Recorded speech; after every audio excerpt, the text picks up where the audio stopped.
Zilian for his keynote speech. A big round of applause again, please.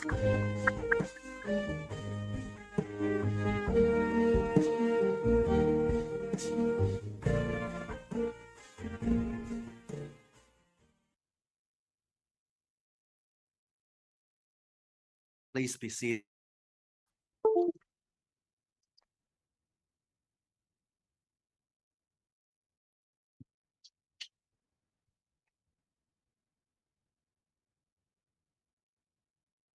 Very good morning to everyone. It's a pleasure for me to be here again for the third time on this beautiful campus. And it's so good to meet with so many old friends, including, Secretary Kotra, who surprisingly, greeted me here, and very grateful for that. So your Dr. Alberto Domingo Jr., President of the New Era University, your Honorable Benito Teshiko, Special Envoy of the President to the People's Republic of China for Trade, Investment and Tourism, and Dr. Carlos Abunda, Dean of the School of International Relations, dear professors, faculty, and fellow students. It's my great pleasure and honor to be back to this building again and meet with so many old friends and new ones. And almost immediately, as I stepped onto this campus of this New Era University, I began recalling the launching ceremony of the China Study Center 1 year ago.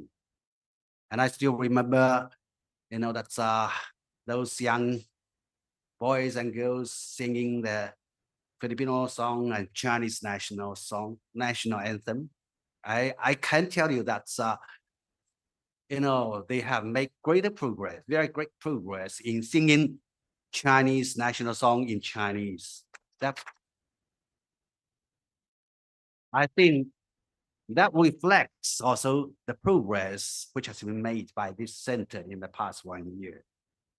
It was a moment of great anticipation as all faculties and students had embarked on a journey to deepen understanding and collaboration between our two countries. So during this very first year, the China Studies Center has made significant efforts, significant strides in promoting academic change, cultural dialogue, and research collaboration. We have co-hosted, morning. Number no, yes, welcome. We have co-hosted the 9th Manila Forum, sharing with the Philippine community China's few major initiatives, including GDI, that's the Global Development Initiative, GSI, Global Security Initiative, and GCI, Global Civilization Initiative, and China's role in this world undergoing both transformation and upheaval. The center held China Cultural Day during Mid-Autumn Festival, where traditional Chinese music, poetry, dance, calligraphy, and even acupuncture and herbal medicine found a stage on the campus. A Mandarin beginner program was launched with 97 students successfully completed their basic Mandarin course and 130 ongoing and 800 applicants waiting for the next batch. And last year, a delegation from this university visited top universities in China for academic exchanges and bilateral educational agreement. All this serves as a testament to the dedication and hard work of all faculty, students, and partners. A year ago, at the launching ceremony, I shared with you 4 stories about history and China-Philippine cooperation. I would perhaps be remiss of me. It would be perhaps remiss of me not to acknowledge the challenges that we are facing during the past 1 year. But statistics have shown that the ties between our two countries are not drifting apart in terms of economic and cultural ties, as well as people-to-people exchanges. As China and the Philippines are linked by a strip of water, it is normal for neighboring countries to have differences and disputes, but it is imperative that we address them through constructive dialogue and friendly consultation instead of any provocation or disinformation. This is not only a proven way to get along with neighboring countries, but also experience from the turnaround of our relations and part of our Asian values, featuring peace, cooperation, inclusiveness, and integration. And a steady relationship serve the fundamental interest of our two countries and two peoples. Dear faculty and fellow students, a thousand mile trip begins with one step. With the first anniversary of China Studies Center serving as the inaugural milestone, we have laid a groundwork for a journey of greater collaboration and understanding. And at a time of difficulties or at a trying time, the center's role as a bridge is even more crucial and even more valuable.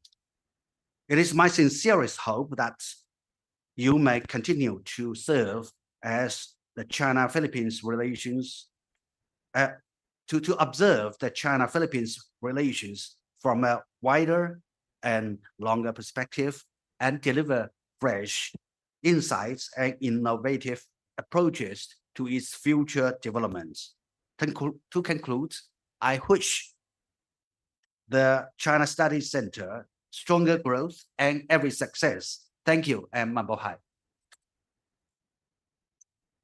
Ladies and gentlemen, the ambassador of China. Thank you, Ambassador Wang Zilian. May we kindly request also Your Excellency to please approach the center of the stage together with the Honorable Benito Techico for us to bestow the plaques of appreciation to be handed over by the New Era University President and the Dean of the School of International Relations.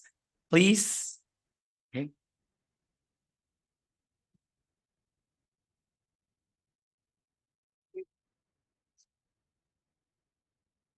All right. Allow me to read. Okay. Yeah, allow me to read the content of the plaque.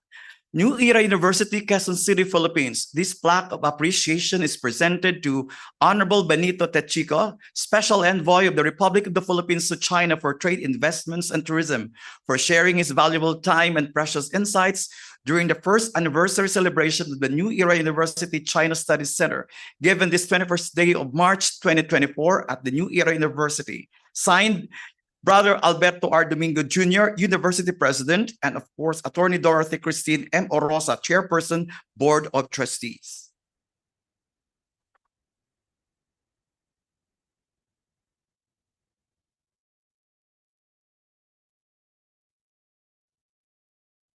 All right. Another plaque of appreciation presented by New Era University, Quezon City, Philippines, to His Excellency Huang Zilian, Ambassador of the People's Republic of China to the Philippines, for sharing his valuable time and precious insights during the first anniversary celebration of the New Era University China Studies Center, given this 21st day of March 2024 at the New Era University. Signed, Brother Alberto R. Domingo Jr., University President, and Attorney Dorothy Christine M. Orosa, Chairperson, Board of Trustees. A big round of applause, please.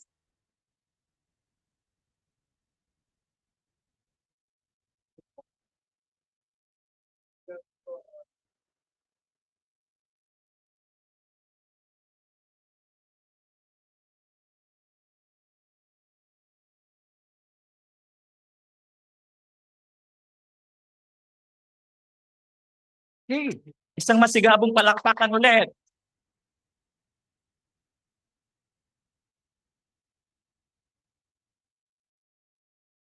Thank you very much. To entertain us with a showcase of harmony, ladies and gentlemen, please join me in welcoming with a big round of applause our homegrown musical talents who will render or perform three musical pieces: a Filipino song titled May Ibong Kakanta-kanta, a Chinese piece Molihua, and another from the Broadway musical The Sound of Music, Climb Every Mountain. Ladies and gentlemen, please welcome the New Era University Glee Club.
My knees are so very bad and strong.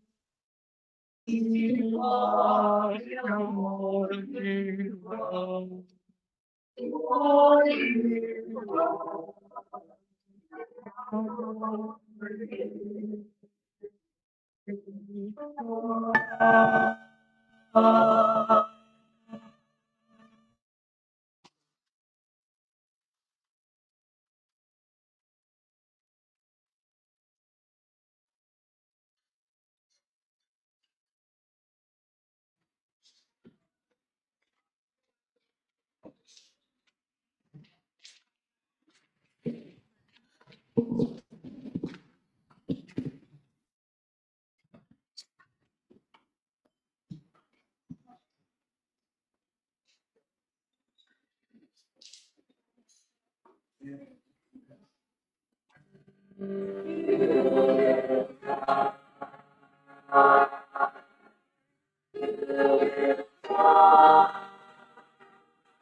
A dream that will be all the love you can be.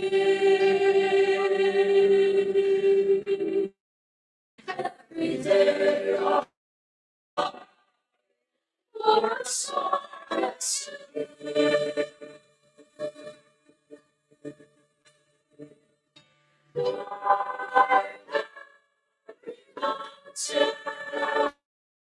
for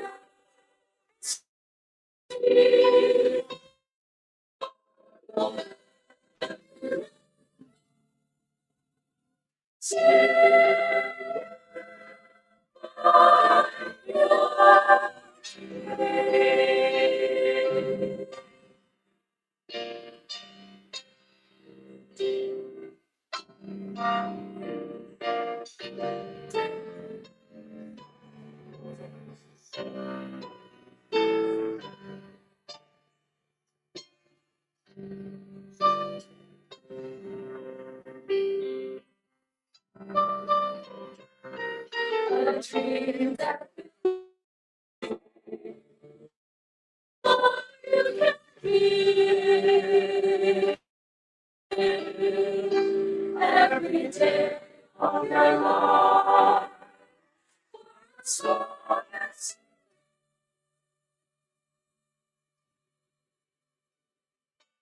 climb every mountain or let's see, follow every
Thank you very much, New Era Glee Club, for that splendid performance.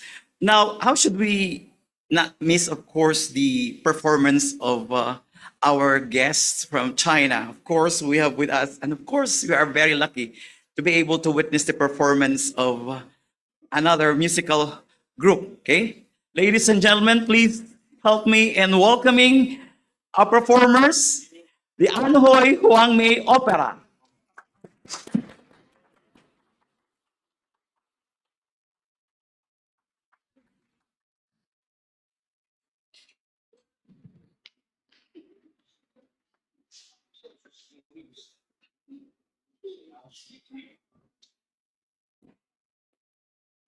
亲爱的各位来宾、各位朋友，大家上午好！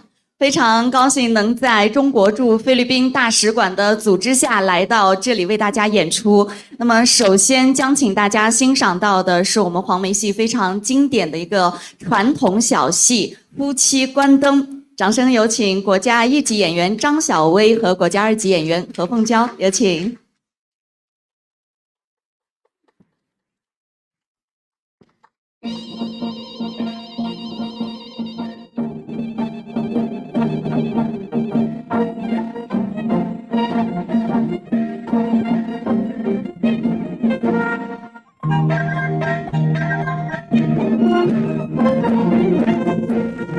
我家住在大桥头，起名字叫做王下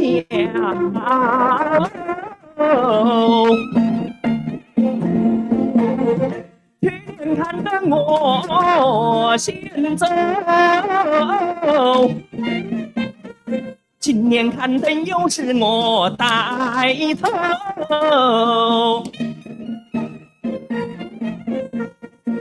不久来到自家门口，叫声老婆开门，老婆开门。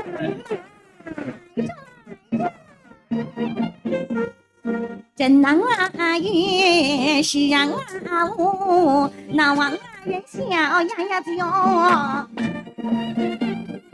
我怕王啊连天门能啊牵绕，委屈委屈一委屈，委屈那家舍呀花黑，郎啊落花老草草啊。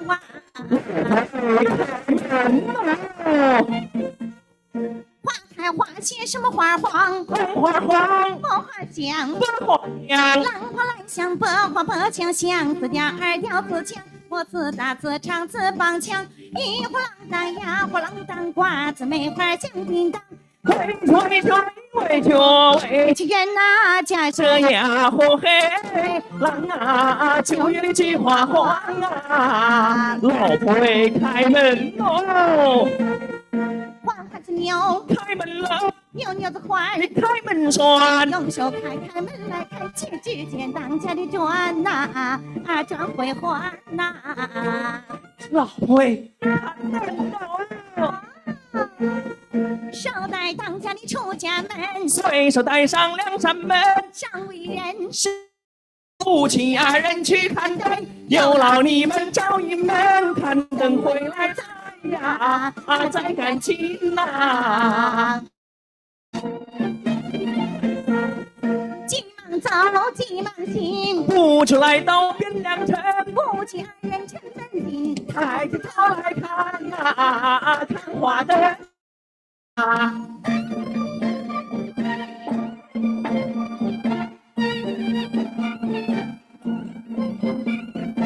东也是灯，西也是灯，南也是灯来，北也是灯，四面八方啊，门红红啊。放得高，火老鼠地下跑，哟哟，不好了，老婆的苦脚烧着了。急忙找，急忙瞧，我的苦脚没烧着，看头顶你叫什么？不看灯来惊哈吵，谢谢把我的魂呐，魂喝掉啊！老婆的灯来着，这帮男灯关过了身，哪下又来一帮灯，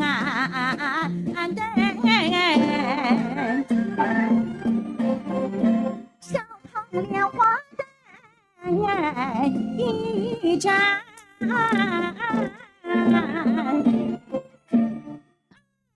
家有喜三盏灯，三元基地，灯啊四盏，四如意，五盏灯，五子登空，灯啊六盏，老大水，七灯，妻子团圆，灯啊八盏，仙过海，九盏灯，九龙台之灯十盏，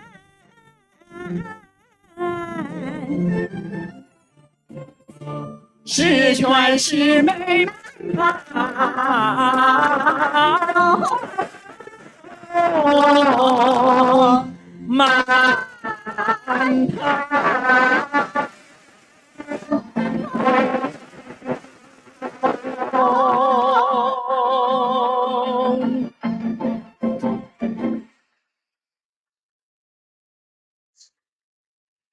All right, thank you very much. Ang Hiwang Hini Opera.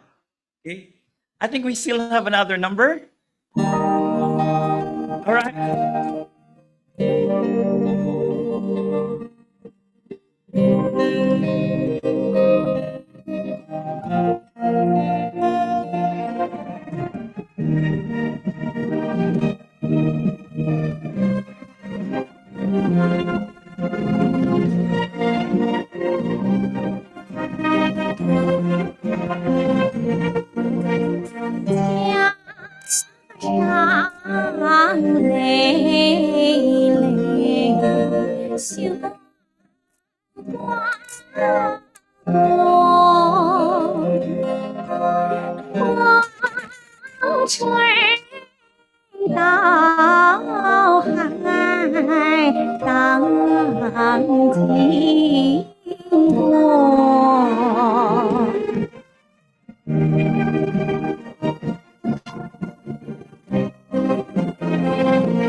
我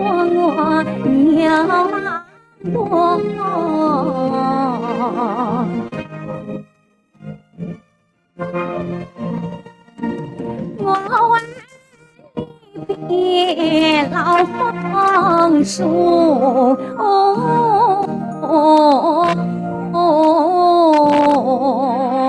几层间左脚儿花两朵，再闻清溪花儿长水，水儿黄，在心花。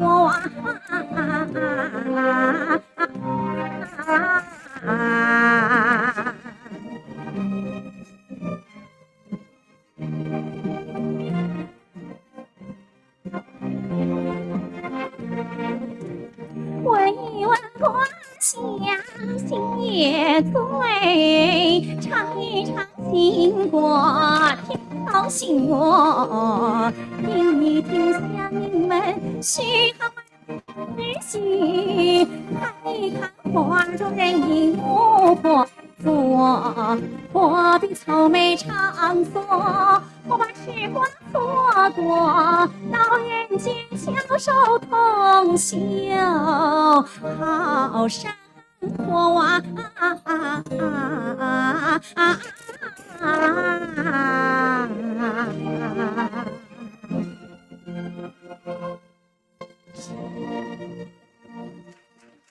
谢谢，谢谢，谢谢！今天真的很荣幸，也很高兴能够来到这里，把我们的黄梅戏带到这里。那么下面呢，大家献上一首黄梅戏农里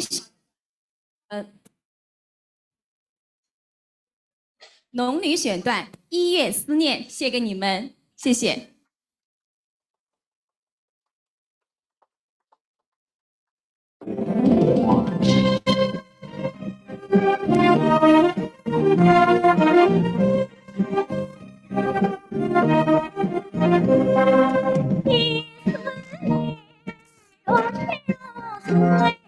想也大家应归，他才也老，老也美，心里装着水。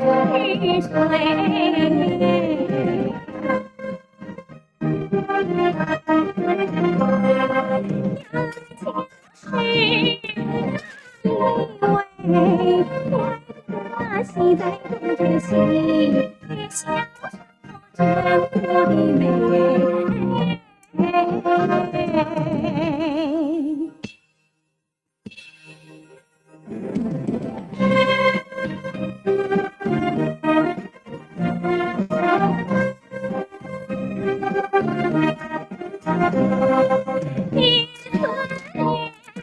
若痴若醉，想也该多加应对。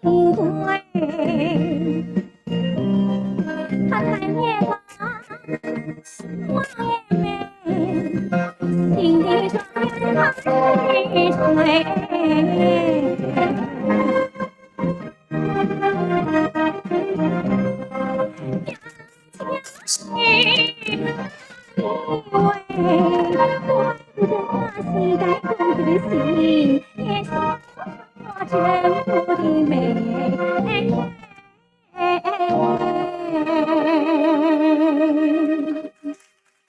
谢谢，谢谢。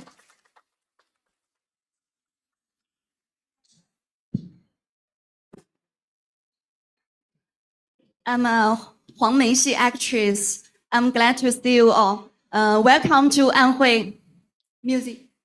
Music.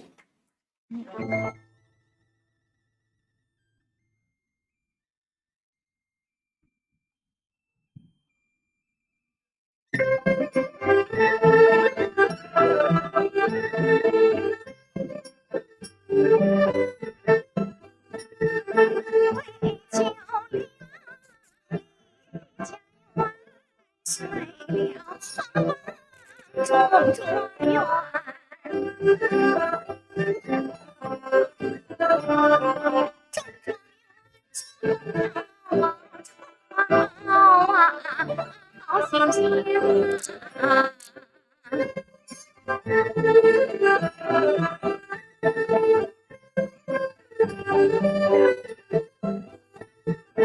我也曾过情恋，我也曾找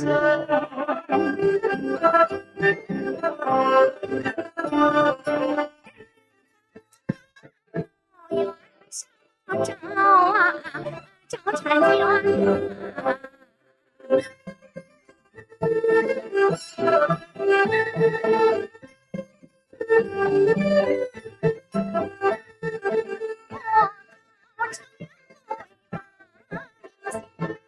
我考状元做高官，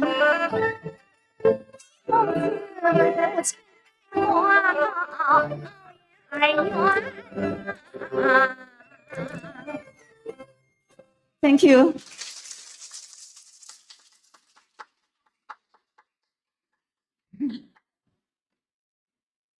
谢谢，今天很开心，很高兴能够带上我们安徽的文化品牌，在我们中国驻菲律宾大使馆为大家演出。那么前面几段精彩的表演之后呢，接下来我和我们的主持人吴娟再为大家带来一首黄梅戏《打猪草》的选段《桂花》。我们现场的各位朋友们可以跟着我们的音乐，拍着你的节奏，我们一起，好吧？谢谢。Music。 Together。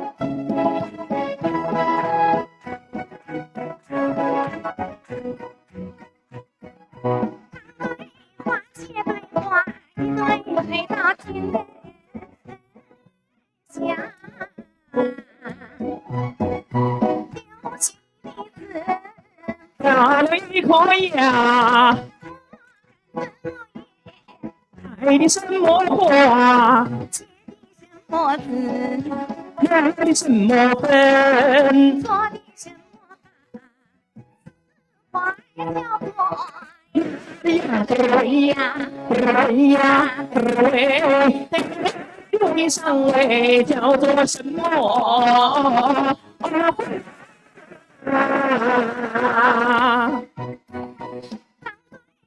结对花，一对对到天下。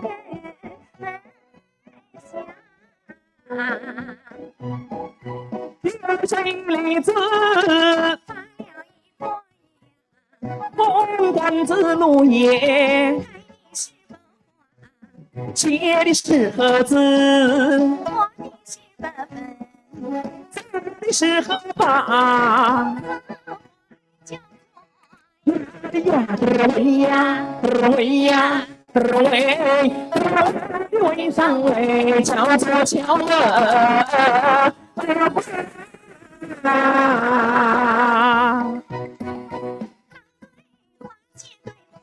一对对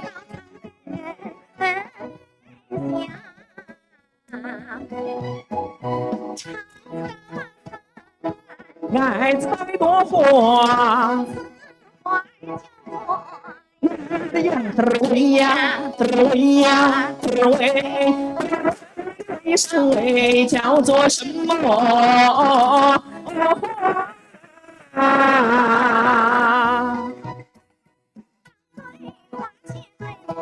一对对到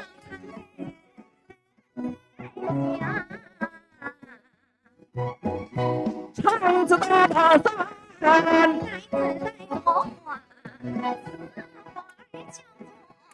呀呀，对呀，对呀，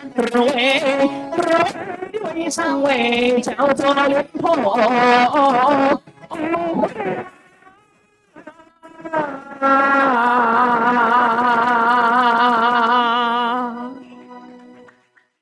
谢谢，谢谢大家热情的掌声。那么节目的最后，再请上我们2位演员，我们一起为大家献上我们黄梅戏最精彩、最著名的一段唱段，来自我们黄梅戏《天仙配》当中的夫妻双双把家还，献给你们，谢谢。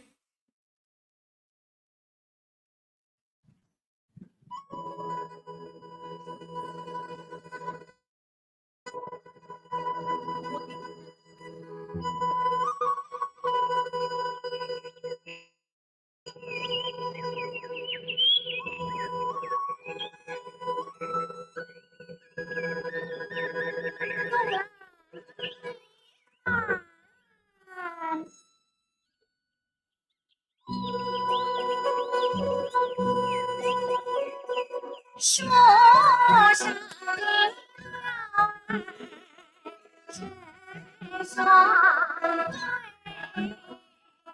暮水青山带笑颜。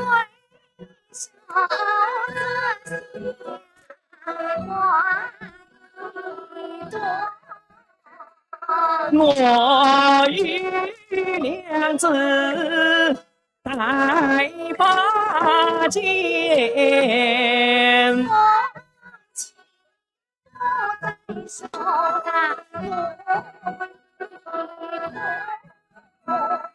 夫妻双双把家还。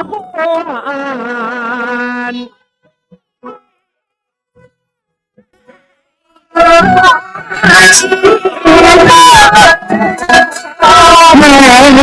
挑水来，你将远。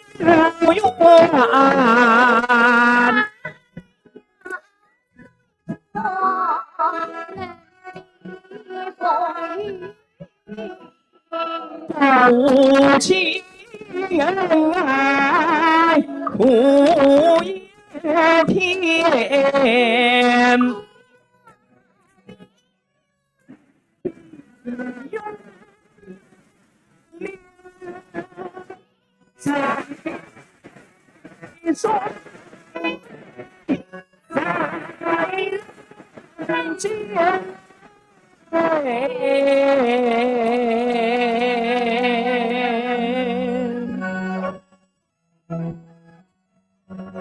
谢谢，谢谢，祝愿我们中非友谊长存，谢谢。All right. Thank you very much to our friends from Anhui Wangmei Opera. Sheshe for your astounding performance. Thank you also for giving a Chinese flavor to complete our morning celebration. Before we go on to play with the audiovisual presentation, let me acknowledge, of course, the presence of some of our guests from the Bureau of Plant Industry, Assistant Director for Regulatory Services, Mr. Ruel Gismundo, and we also have with us, of course, Mr. Sixto Benedicto, the President of the Association for Philippine-Chinese Understanding. All right, so before we proceed with our program, let us watch the audiovisual presentation.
The New Era University, especially its China Study Center, the School of International Relations, has been working to bridge Chinese culture.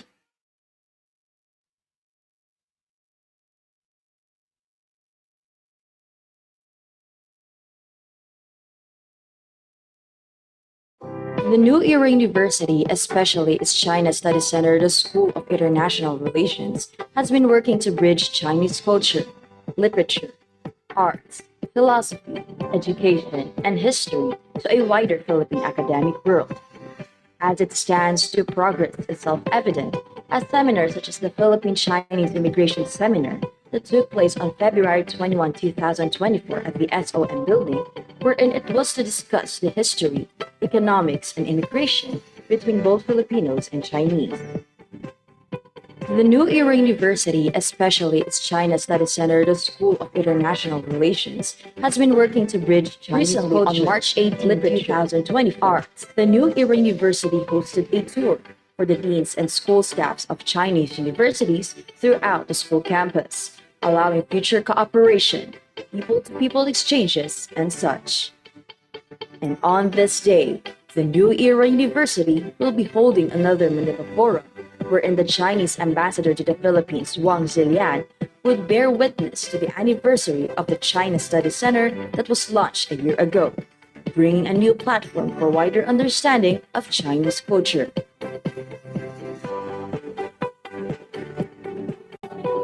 The China Study Center was founded on February 22, 2023, on the basis of pushing wider knowledge, cooperation, people-to-people exchange, and dialogue between not just the Philippine-Chinese relations, but also Filipino and Chinese students in universities. Ever since the department was formed, the New Era University has been cooperating for interest groups who are aligned with the CSC interest and has been sponsoring events such as the 9th Manila Forum, a channel for cultural, political, and economic dialogue between Filipino and Chinese academics and scholars for further cooperation. Chinese Cultural Day, an event wherein Chinese students from the Philippine Women's University perform Chinese cultural dances, songs, and an introduction to the world of Chinese calligraphy. Happy Basketball Day, the reopening of the university court with the Chinese ambassador to the Philippines present as they donated sports shoes to the students of New Era University. Filipino Migration to China, a seminar that discussed the dynamics of Filipino immigration towards China, opening opportunities not just for Filipinos but also for Chinese to find self-development in both countries.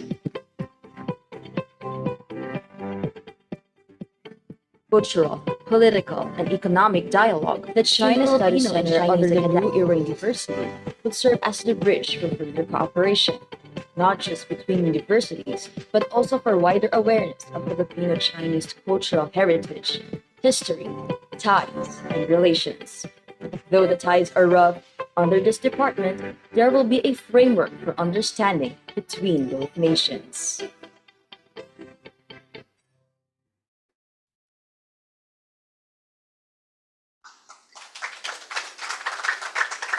All right, before we end the program, of course, definitely we need to hear and listen to our dear president who will deliver his closing remarks. Ladies and gentlemen, please help me in welcoming the president of the New Era University, Dr. Alberto R. Domingo Jr.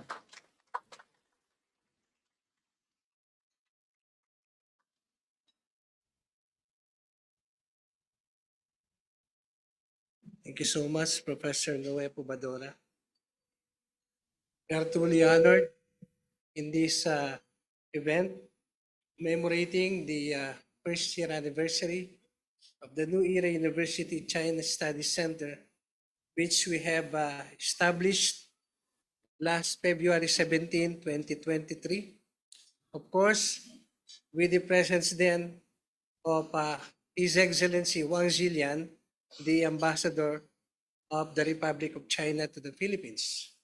And once again, in our first year anniversary, he is again accompanied by our special envoy to the Republic of the Philippines to China, His Excellency Benito G. Techico.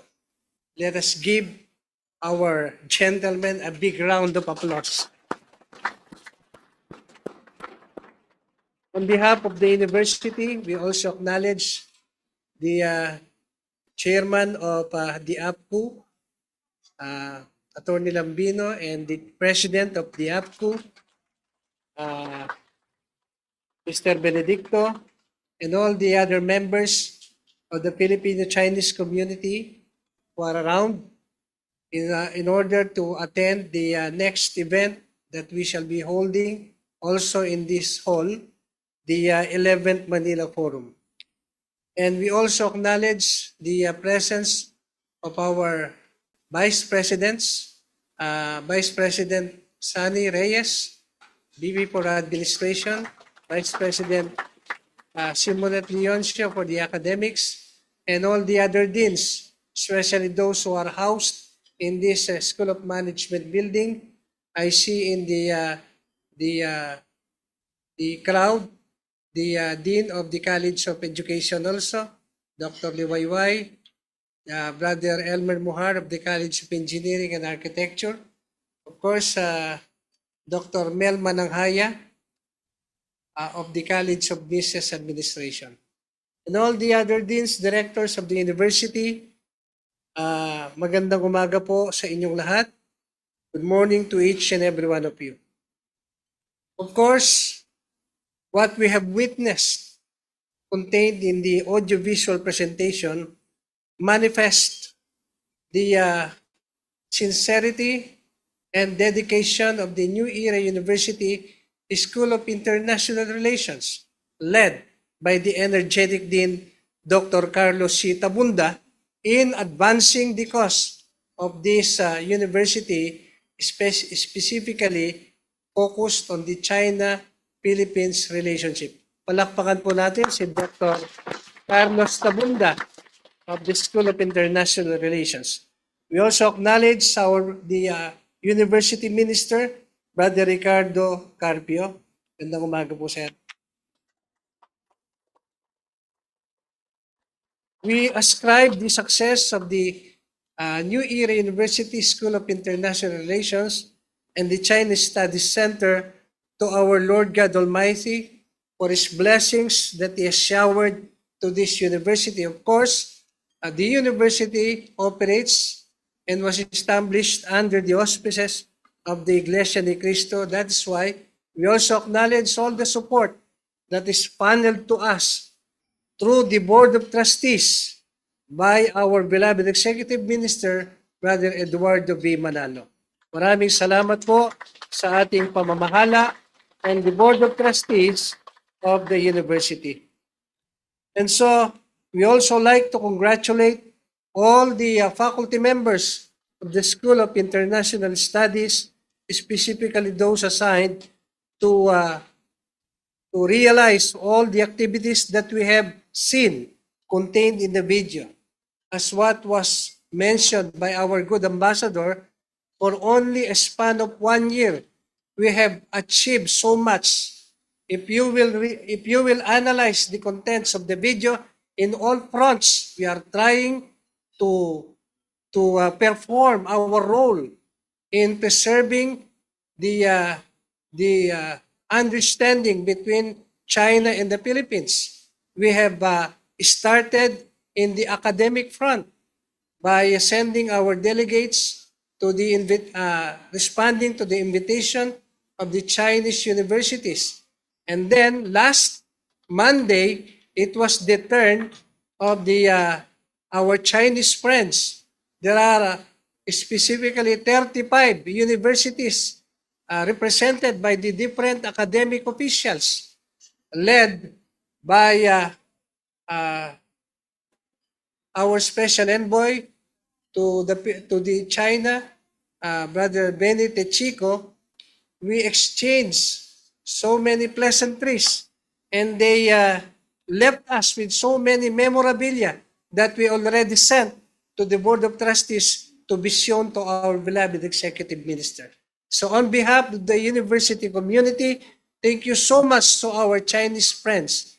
And we look forward to that day that again, there will be another delegation of New Era University faculty and officials who will be visiting these Chinese universities that are now starting to make academic linkages to us. Our good ambassador also initiated the Happy Basketball event that showcased the distribution of rubber shoes, manifesting their support to the sports development activities of the universities. Again, not only the academic aspect, but also the sports development is trying to be harnessed in order to become a vehicle for a further good relationship between our peoples. And we have also seen the holding of the Chinese Cultural Day also in this hall, in this School of Management building.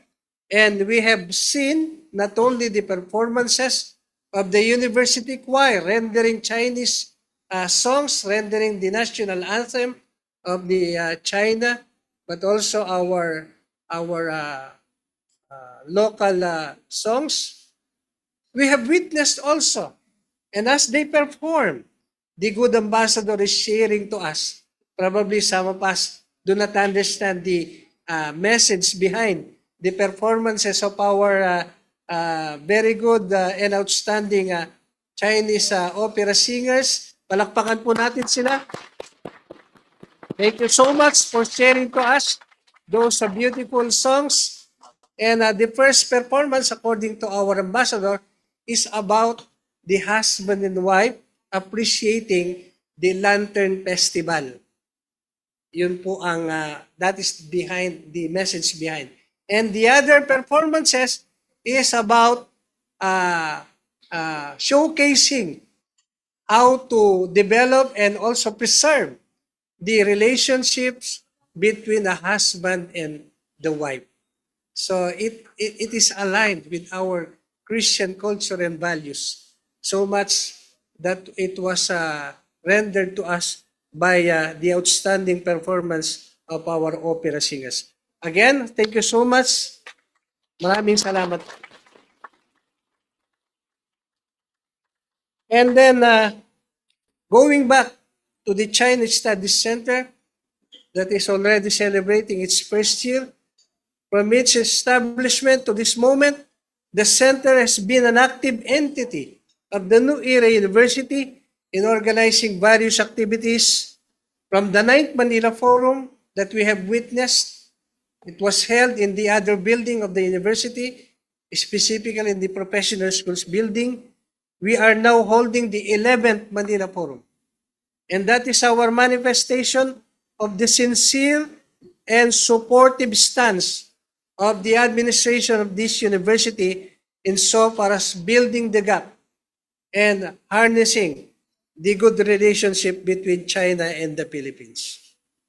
And likewise, we also appreciate granting to us 5,000 basketball shoes and also 500 basketballs as a goodwill, as a gesture of goodwill from the Embassy of China through the non-government organizations, youth organizations that were the organizers of that happy basketball event. Once again, we thank the good ambassador and the people of China for the act of generosity.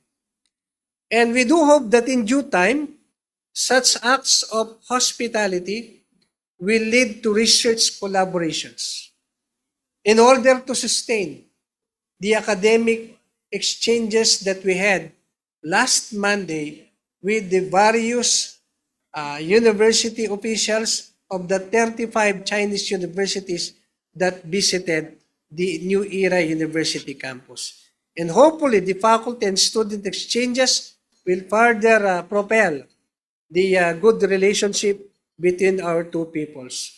And we share with the good ambassador the good news that the New Era University Board of Trustees has approved that those souvenir items and memorabilia that we received last Monday from the various representatives of these universities be housed in a good place, and it will form part of the New Era University Museum that we are already working on. And we plan to open the New Era University Library Building that was entrusted to us by the church administration, specifically this coming June, as the kick-off ceremony and countdown of the university community to the 50th Golden Jubilee of the university on June 17, 2025. And we do hope that your kind person and all our friends visiting frequently our university will also join us on that momentous occasion. And we also hope that in the coming months, as the university approaches its Golden Jubilee, the China Studies Center will expand its operation to help spread the message that we all share, and that is the common ideals of peace, understanding, and harmony across all culture. May the NEU China Studies Center be of greater service not only to the university entities, to the university clientele, but of greater service to the Filipino people and to the humanity in general. Happy anniversary to the China Studies Center and to all our friends. See you in our second anniversary next year. Mabuhay at magandang umaga po. Thank you very much, Dr. Albert Domingo Jr. And that concludes the first part of our program in celebration of the first anniversary of the China Study Center of New Era University. Please stand by because we are going to put up, and we are to, before I'm going to give the floor, of course, to our moderator, there's going to be a continuing, we will continue with a tea break, of course, a 15-minute tea break, right? And everybody should enjoy the food offered to us by the our dear friends of Baliwa Grocers Cafe, right? They're actually serving us uh, the food. And later, of course, we're going to have the lunch after the forum. Thank you very much for coming and thank you very much for joining us in our celebration. Happy first anniversary China Study Center. Palakpak naman!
Okay, tapos.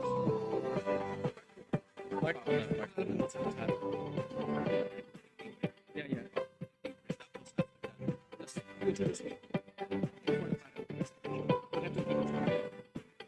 The New Era University, especially its China Study Center, the School of International Relations, has been working to bridge Chinese culture, literature, arts, philosophy, education, and history to a wider Philippine academic world.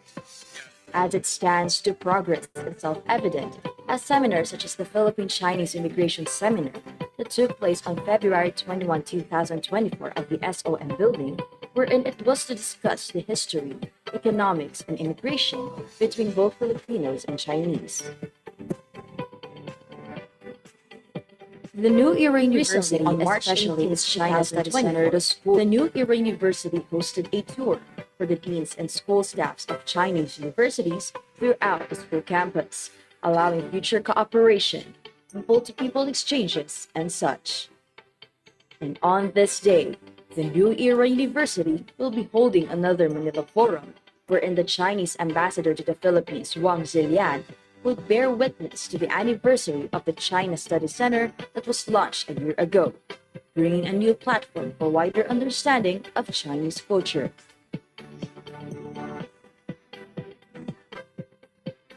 The China Study Center was founded on February 22, 2023, on the basis of pushing wider knowledge, cooperation, people-to-people exchange, and dialogue between not just the Philippine-Chinese relations, but also Filipino and Chinese students and universities. Ever since the department was formed, the New Era University has been cooperating with interest groups who are aligned with the CSC interests and has been sponsoring events such as the 9th Manila Forum, a channel for cultural, political, and economic dialogue between Filipino and Chinese academics and scholars for further cooperation. Chinese Cultural Day, an event wherein Chinese students from the Philippine Women's University perform Chinese cultural dances, songs, and an introduction to the world of Chinese calligraphy. Happy Basketball Day, the reopening of the university court with the Chinese ambassador to the Philippines present as they donated sports shoes to the students of New Era University. Filipino Migration to China, a seminar that discussed the dynamics of Filipino immigration towards China, opening opportunities not just for Filipinos but also for Chinese to find self-development in both countries. Cultural, political, and economic dialogue that China Study Center under the New Era University would serve as the bridge for further cooperation, not just between universities, but also for wider awareness of Filipino-Chinese cultural heritage, history, ties, and relations. Though the ties are rough, under this department, there will be a framework for understanding between both nations.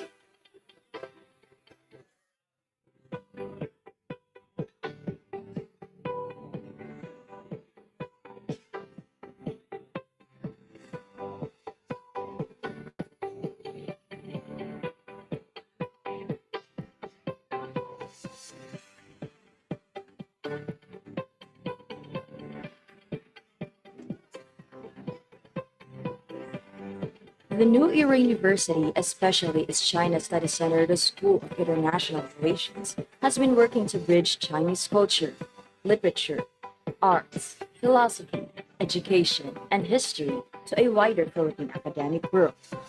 As it stands to progress is self-evident, as seminars such as the Philippine Chinese Immigration Seminar that took place on February 21, 2024 at the SOM building, wherein it was to discuss the history, economics, and immigration between both Filipinos and Chinese.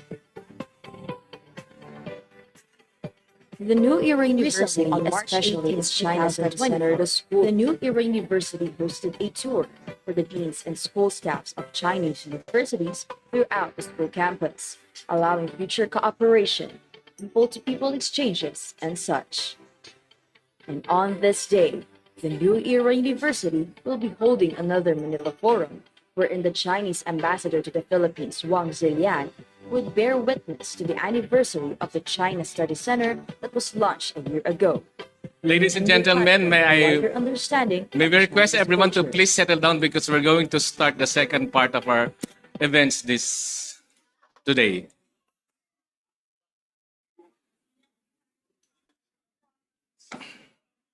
So we will now proceed to the 11th Manila Forum for Philippines-China Relations with the theme Post 2 Sessions, China's Economic Progress and its Trade and Economic Relations with the Philippines. National anthem kaya no?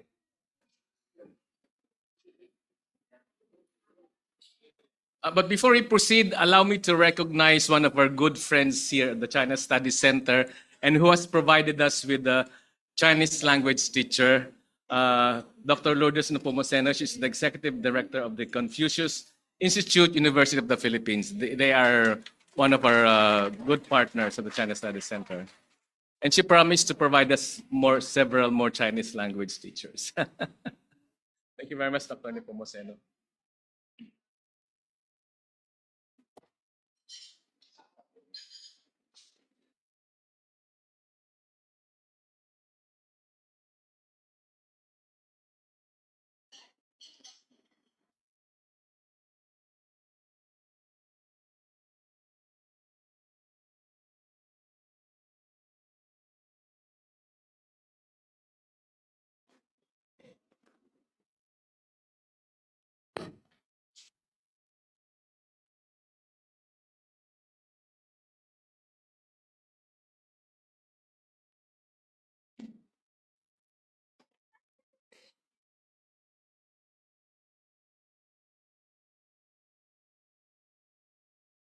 Okay, ladies and gentlemen, we formally begin the part 2 of today's celebration. And we begin with the singing of the national anthems of the Philippines and the People's Republic of China to be led by the NEU Choir.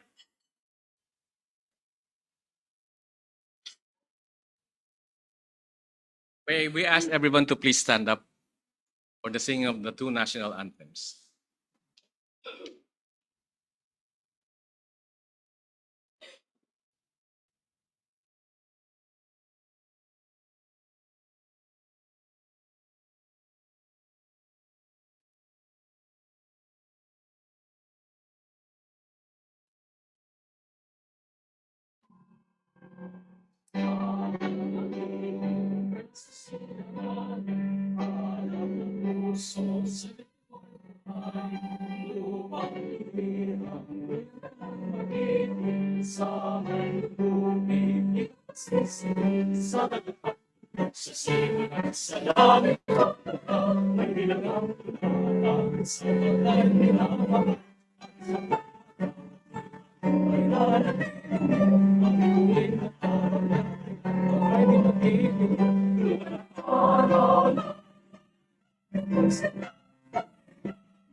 Thank you very much, the New Year University Choir.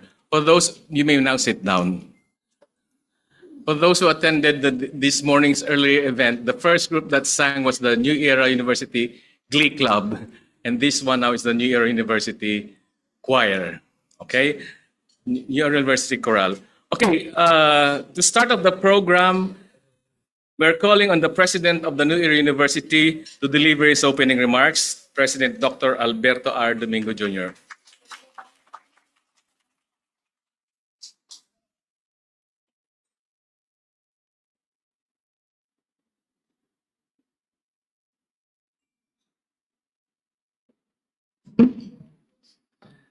Thank you so much for the leadership, Dr. Kaloy Tabunda of our School of International Relations for facilitating and once again making it possible for our humble university to be the venue of the 11th Manila Forum. And on that note, once again, on behalf of the university community of New Era, we are extending our warm appreciation and congratulations to the Association for Philippines-China Understanding, led by their hardworking chairman of the board, Honorable Raul Lambino, and their equally talented president, Honorable Sixto Benedicto. Palakpakan po natin ang mga officials natin from the APCO. And we are again blessed for he is making this event glamorous and also with glitter because he remained in our hall, His Excellency Ambassador Wang Zilian of the People's Republic of China to the Philippines. Thank you so much, sir, for all your support, not only to New Era University China Studies Center, but also to this association. We also acknowledge again His Excellency Benito de Chico, the Special Envoy of the Republic of the Philippines to China. Of course, to our honorable guest speakers for this important academic exchange, to our honorable guest speakers, Engineer Nina Mancio, President of the Philippine Chamber of Commerce and Industry. We also acknowledge Dr. Cecilio Kwok Pedro, President of the Federation of Filipino-Chinese Chambers of Commerce and Industry. And also, we also acknowledge Mr. Hu Xinghuan, President of the Chinese Enterprises Philippine Association, and the Bank of China Country Head for the Philippines. And to all the university officials, our distinguished deans, directors of New Era University, our friends from APCO, and the Filipino-Chinese members of the Filipino-Chinese community, and all our guests, magandang umaga pong muli sa inyong lahat. I am tasked today to welcome each and every one of you to this second event because we have twin events this morning.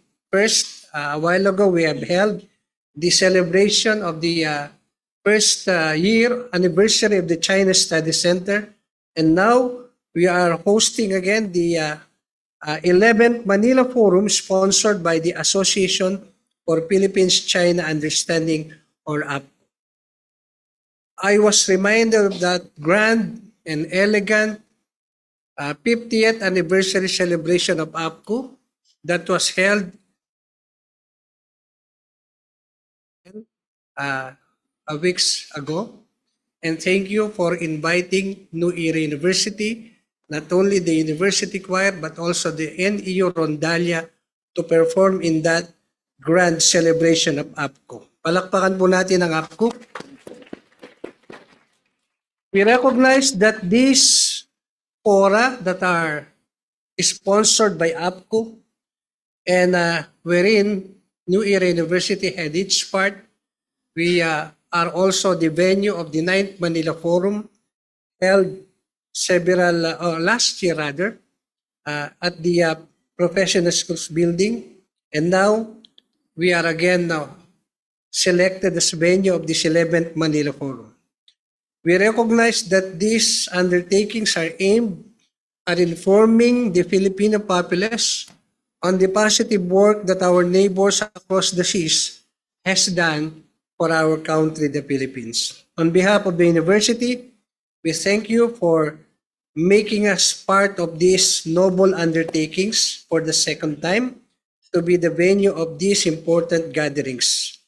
Today's event is focused on the post-2 sessions, China's economic progress and its trade and economic relations with the Philippines.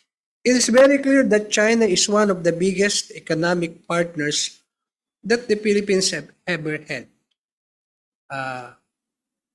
Going back centuries already. It is larger even than the United States of America and much closer than the US in terms of proximity. It would be most beneficial if we can understand the reasons for its economic growth. In these types of academic discussions, what we need is both clarity and fairness. The APCO, and we commend them for that, has tirelessly worked on ensuring that the points of view of the Chinese community in the Philippines is not lost in the current state of political affairs. We should always remember that in life, we can only reach our shared goals of harmony if and only if we can cooperate and collaborate with each other. Cooperation requires that both sides are clear in their intent and that there is no duplicity or vagueness in communication in the channels selected. We also need to be fair in that we shed our relative biases so that we can reach the end goal of mutual understanding between two bargaining economies. We do hope that the Manila Fora can help engender deeper understanding so as to help both Chinese and Filipino peoples to reach what is best for the common folk. Welcome to the 11th Manila Forum. Good day and God bless po.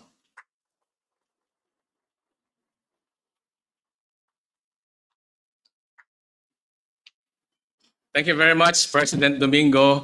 I hope everyone is still energized. Are you still energetic? Because we're prepared for several hours more of talks coming from our distinguished guests here. But before we proceed with the keynote speech of Ambassador Huang Zilian, allow me to introduce the other personalities who are here at the presidential table. Let's begin with Mr. Aryan Hao, who is the president of Philippine Chinese Chamber of Commerce Industries. Mr. Hao. And then, of course, our good friend here, Mr. Sixto Benedicto, the president of the Association for Philippines-China Understanding. He's the president of APCO, our co-host for these two events. And then we have Mr. Raul Lambino, of course, the chairman of the Association of Philippines-China Understanding.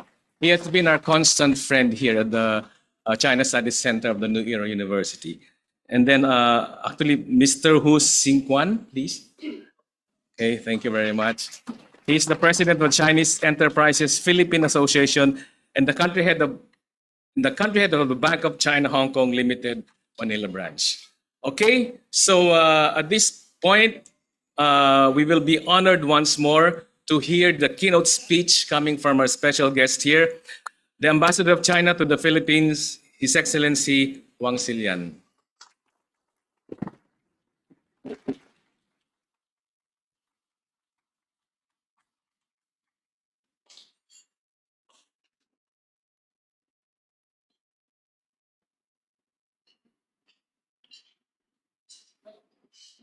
Please be seated.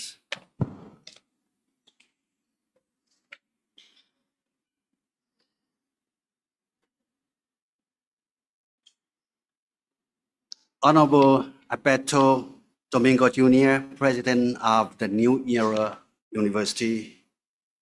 Honorable Ambassador Benito Tachico, Special Envoy of the President of the Philippines for Trade, Investment, and Tourism.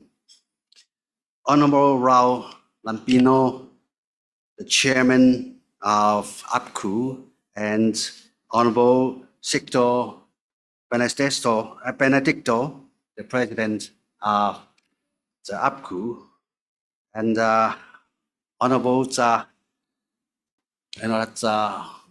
VVIPs,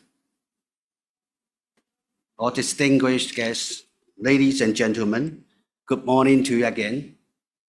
It is my honor to join you at the 11th Manila Forum for China-Philippine Relations, which will focus on the economic situation in China and the Chinese economic and trade cooperation with the Philippines. I thank the New Era University and APCU for your tremendous support and very thoughtful preparation for this event.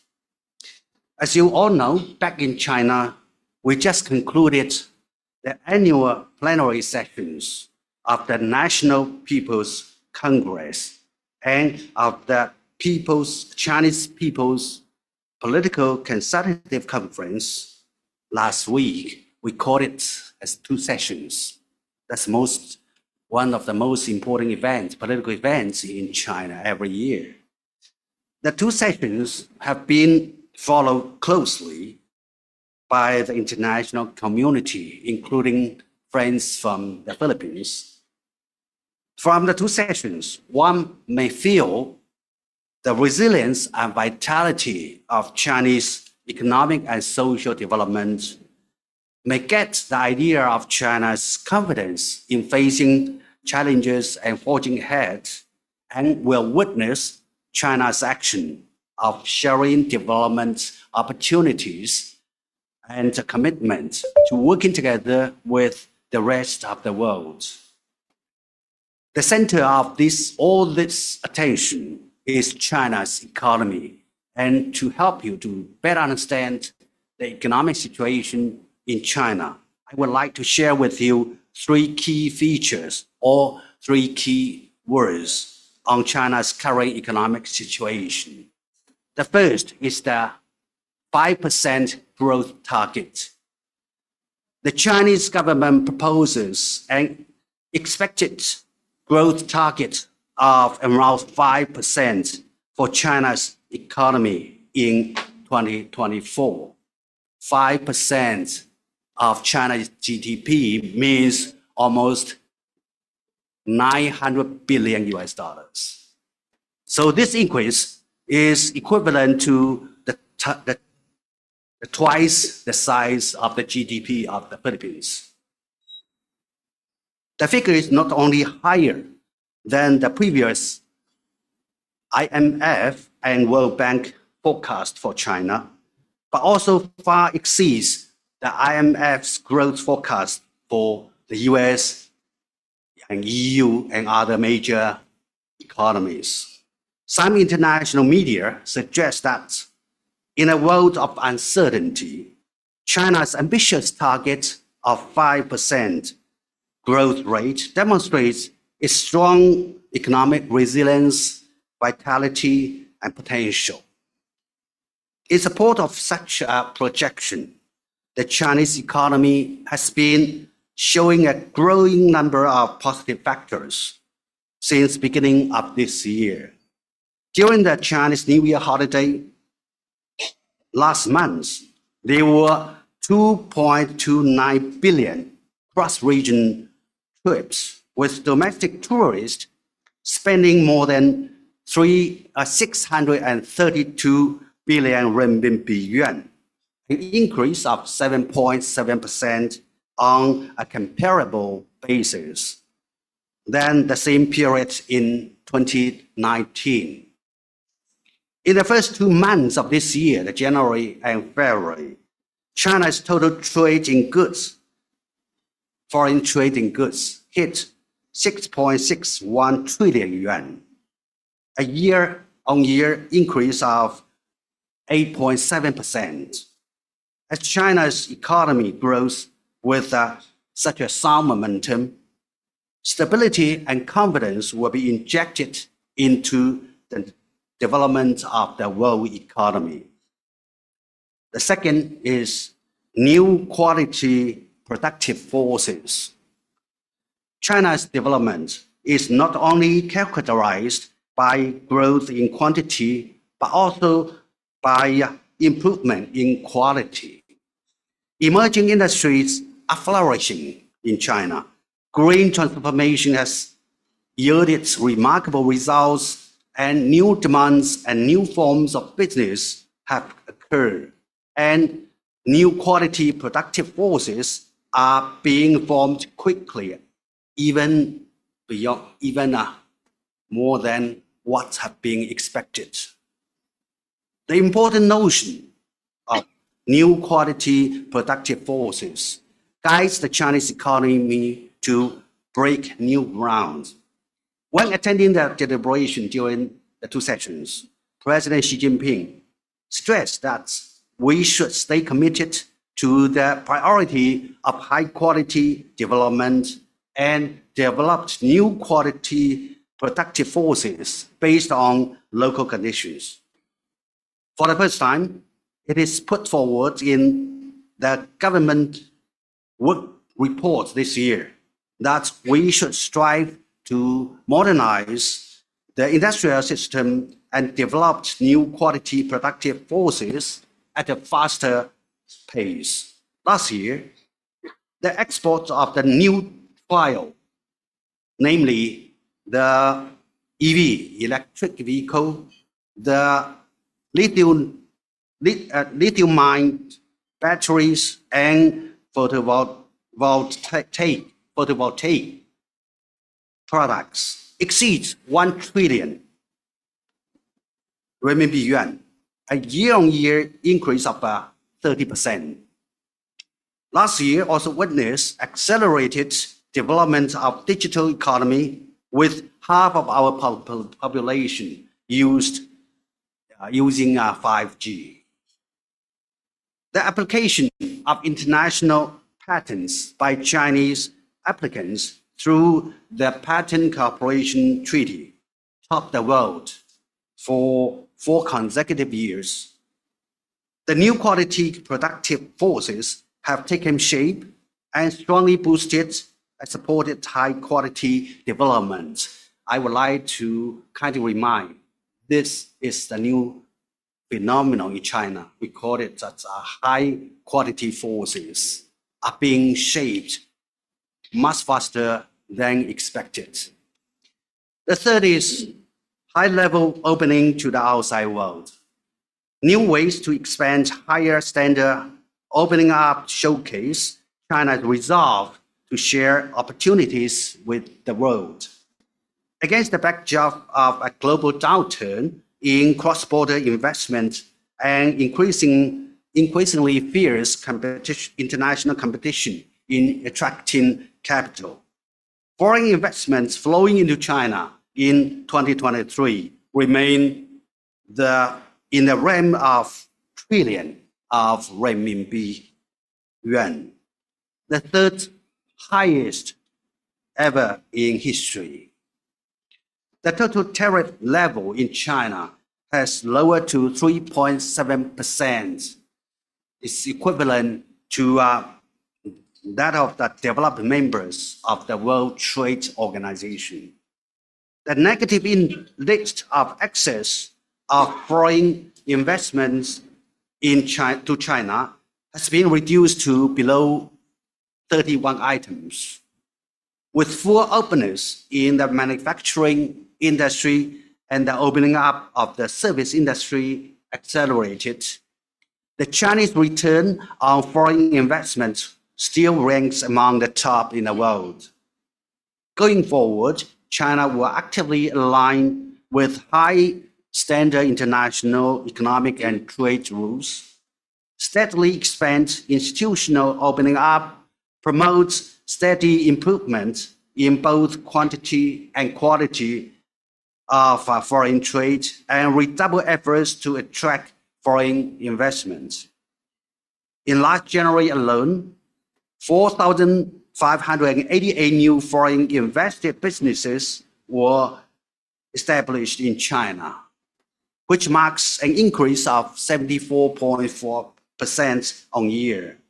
According to the latest survey by German Chamber of Commerce in China, 91% of German businesses will continue to invest in China. And according to the report by American Chamber of Commerce in south of China, 76% of companies interviewed plan to invest again in China in 2024. More and more multinational businesses are recognizing that investing in China is investing in a future of win-win cooperation and win-win results. What China pursues is not an exclusive modernization, but an inclusive globalization that allows different countries, different areas, different classes, and different groups of people to participate in and enjoy the fruits of economic and social development. We expect such a globalization will unleash the vitality and power of global economic growth and help achieve common prosperity. Ladies and gentlemen, China and the Philippines are both developing countries and emerging economies in Asia. Despite different national conditions and systems, we pursued similar development goals, complement each other's strengths, and have enormous potential for mutually beneficial cooperation. According to the 2023 statistics from the Philippines, that's the Philippine Statistic Authority, your total import and export volume of foreign trade was about 200 billion US dollars, and year-on-year decrease of 8%. The trade volume between the Philippines and other major trading partners, including the US, Japan, Korea, has significantly decreased, while China-Philippine trade continues to rise in defiance of the trend, reaching a total of 40 billion US dollars, a year-on-year increase of 2.7%. China has been the largest trading partner of the Philippines for 8 consecutive years, and investment in the Philippines has also maintained rapid growth, making it one of the largest sources of investments. The Chinese and Philippine economy are both part of the global value, industrial, and supply chains. We have formed a deeply intertwined pattern of interest. For the world, the next China is still China. China's development cannot be separated from the world's wealth. The development of the world cannot happen without China. Talking down on China will only backfire, and misjudging China will only squander opportunities. I'm looking forward to today's Manila Forum as we gain insights into the trends of China's growth, the world's economic situation, and the opportunities and inspiration they bring to the Philippines' socio-economic development. To conclude, I wish this forum a complete success. Thank you. Mabuhay.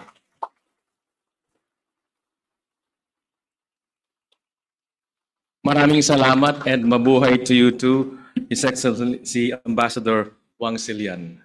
The New Era University will remain a constant partner, a constant actor in the development, fostering further cooperation between China and the Philippines. Thank you very much. At this point, we will now hear message coming from another ambassador who is here, the special envoy of the President to the People's Republic of China for Trade, Investment, and Tourism. Actually, he's really one of us, Honorable Benito Techico.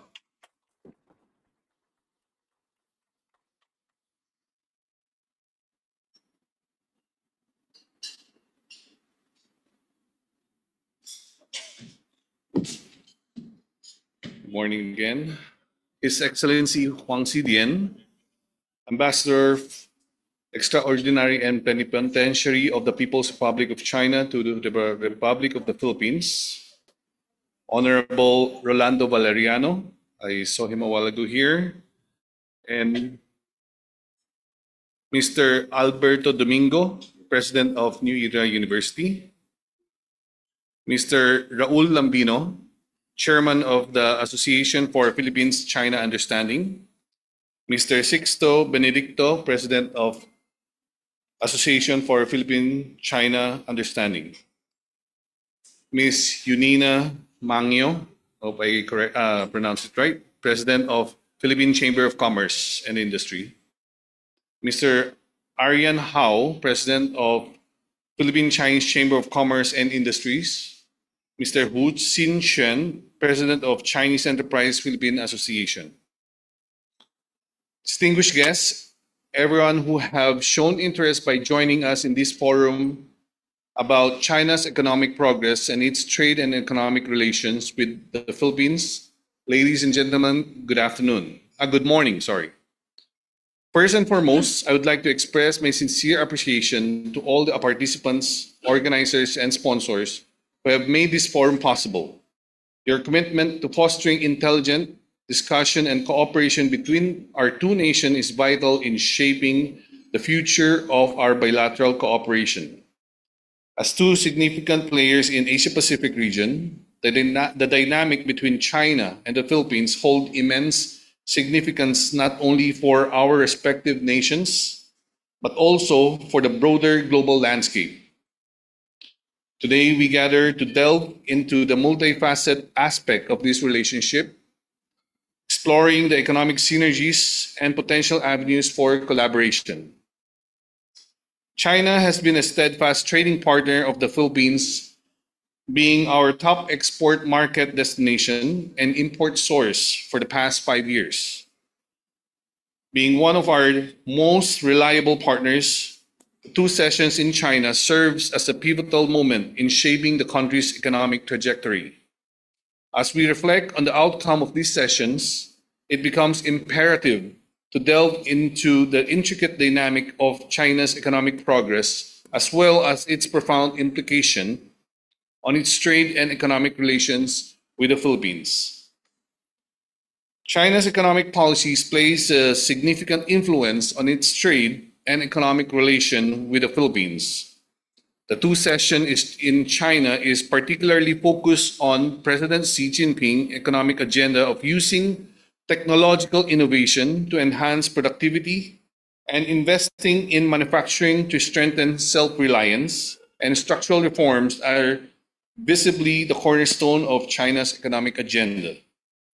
These policies aimed at promising economic development that have far-reaching implications for bilateral trade and investment flows between China and the Philippines. The relationship of China and the Philippines lies not only through any economic agenda, but also through a shared vision for the future, one that is characterized by openness, inclusivity, and interdependence of the global economy.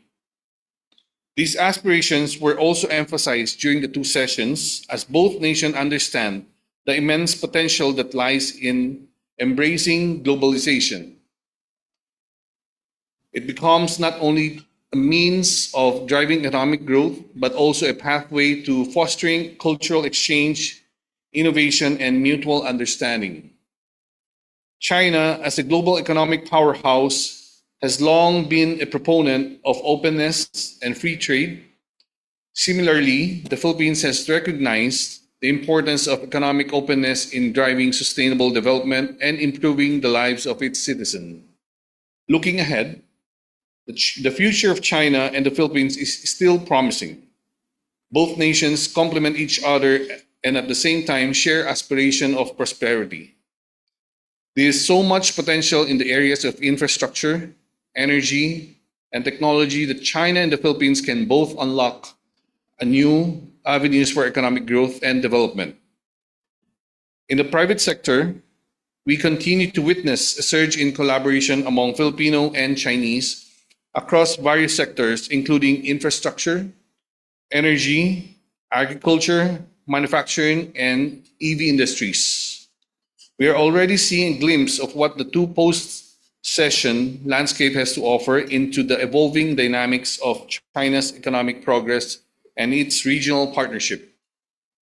To conclude, the trade relations between Philippines and China is expected to continue evolving. In the years to come, the future of trade between China and the Philippines will be shaped by enhanced connectivity and infrastructure development.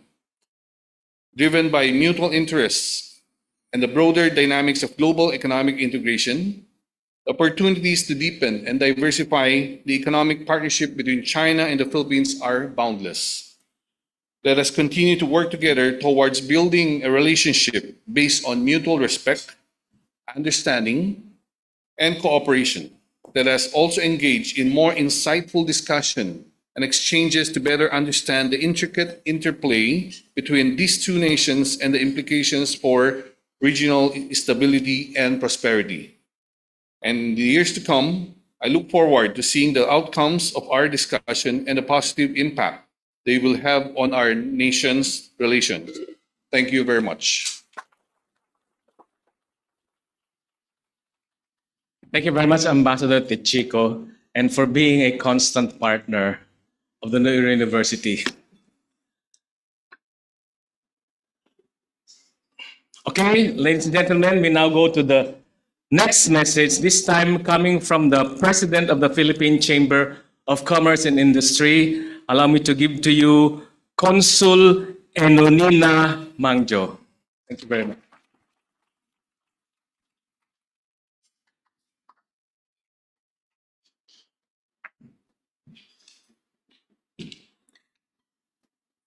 For the benefit of time, please allow me to forgo the acknowledgements of our special guests since they were already acknowledged. Ladies and gentlemen, esteemed guests, colleagues, friends, a pleasant good morning to everyone. I'm greatly honored to be with you today. On this occasion of the 11th Manila Forum for Philippine-China Relations, as we explore the theme, post two sessions, China's economic progress and its trade and economic relations with the Philippines.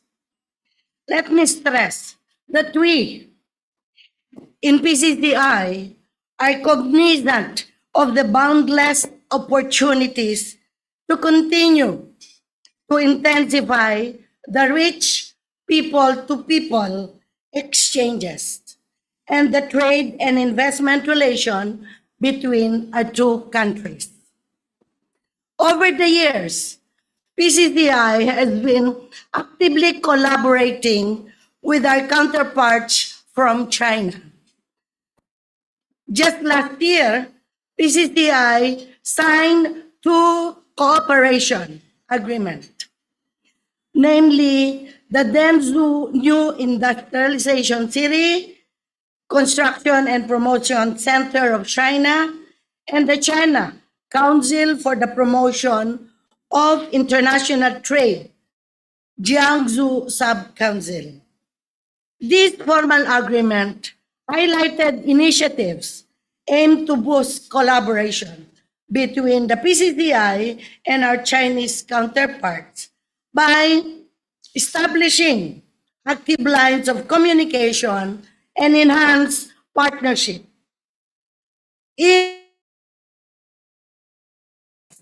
namely SME development, agriculture, information and communication technology, to name a few. Under my watch, as the new president of PCCI this year, we are focusing on the expansion of trade and investment relations with the global community. Economic gravity, as they say, is now shifting from the west to the east. Thus, it remains to be a great strategic importance for us to accelerate trade and investment with our Asian neighbors, with such as China, which is one of the biggest economies in the world.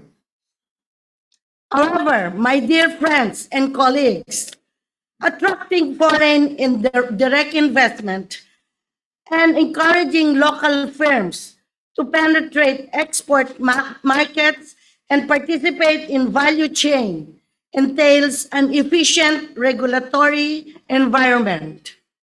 We recognize that this is one of the pressing constraints that still affect industry growth in the Philippines, and we are collaborating with our government to address this issue.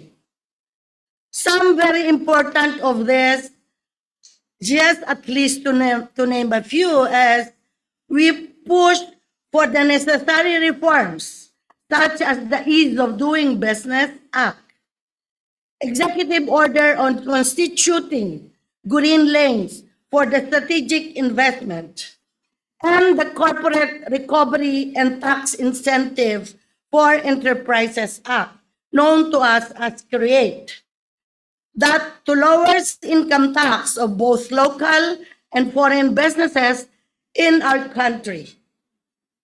We have partnered with the Anti-Red Tape Authority, known to everyone as ARTA, the Department of Interior and Local Government, we know also as DILG, and other critical partners to improve on the ease and cost of doing business countrywide.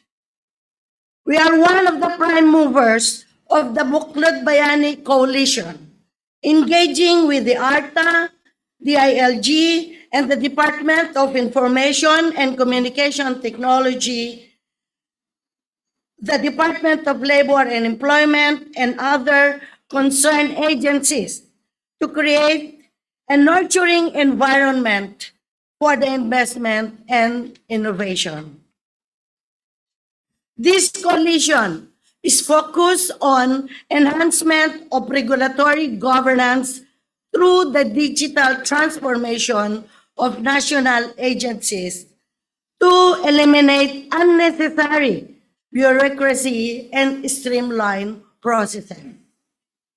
Our work, however, extends beyond mere economic transactions. It's about nurturing a relationship built on mutual trust, understanding, and shared aspirations. PCCI champions with cost by offering a platform to wave a tighter fabric of cooperation and friendship between Philippines and China. At the heart of our effort lies the deep people-to-people relationship that forms the bedrock of our ties. This is why we also recognize the impact of increasing Chinese visitors to the Philippines. By increasing Chinese tourists to the Philippines, we are not merely boosting our economy, but fostering deeper culture exchange and mutual appreciation that bridges our communications and enriches our shared experiences. Outbound Chinese tourists are expected to increase this year, and it is important for us to attract them to consider our country as their destination of choice. Indeed, the promise of future cooperation is boundless. Together, with open hearts and spirit of mutual respect, we can unlock opportunities that will not only benefit our current generation, but also pave the way for the many years of shared prosperity and lasting friendship between our two countries. In conclusion, ladies and gentlemen, allow me to say that the road ahead of us is complex and demand a multifaceted strategy. Thank you, and greetings to the organizers and participants of today's business forum. Your collaboration foster more robust ties between China and the Philippines, promoting economic ties and cultural exchange. Again, magandang umaga po sa lahat. Maraming salamat po, Consul Enonina Mangyo. Actually, she is our honorary consul to the Republic of Liberia to Manila. Thank you very much. With that, ladies and gentlemen, we take a 5-minute tea break before we proceed with the second part of the Manila Forum, which is actually the panel presentation already. Okay, so we take a 5-minute tea break.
Okay, ladies and gentlemen, we ask everyone to please settle down so we can begin the second part of the 11th Manila Forum for Philippines-China Relations.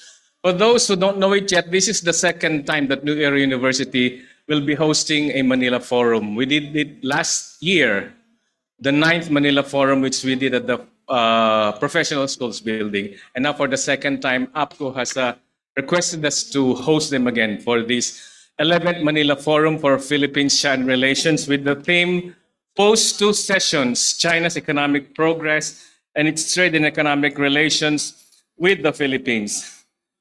Before we proceed again, I will call on a good friend of mine who will help me in moderating this session, this panel discussion. Actually, he just arrived a few days ago. He flew all the way from Beijing, where he's currently based, to help us in this forum, in this panel presentation. Ladies and gentlemen, please welcome. Okay na.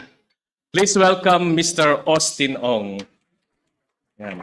Allow me to introduce him. Austin Ong is the co-founder of the Philippines-China Friendship Society, an organization founded by Filipinos who studied in China. He received his Master of Public Administration from the prestigious Tsinghua University in Beijing. Actually, we had representatives from Tsinghua University last Monday when they visited New Era University, and his Bachelor of Arts in Political Science from the University of the Philippines. He's also an active member of APCO and several socio-economic organizations. He co-authored Philippines-China Interplay Between Domestic Policies and Globalization with Ateneo Professor Emeritus Dr. Palanca. He has also advised government agencies like the DTI in helping our exporters improve their marketing strategies for the global market. I'll give you Mr. Ong, Austin Ong. Thank you, Professor Tabunda, but not to give anyone's age. I was Professor Tabunda's student, not only in the textbook, but in life.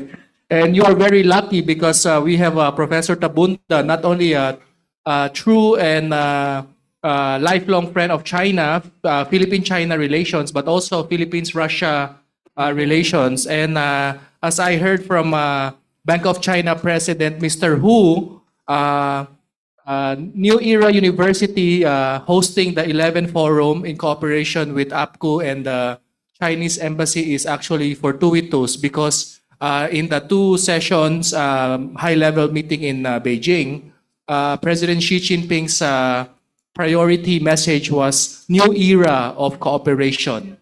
So we look forward to more discussions, and as Chinese Ambassador Huang Xilian said, we would like to maybe discuss openly on what economic and development cooperation we can do more. Please stay tuned.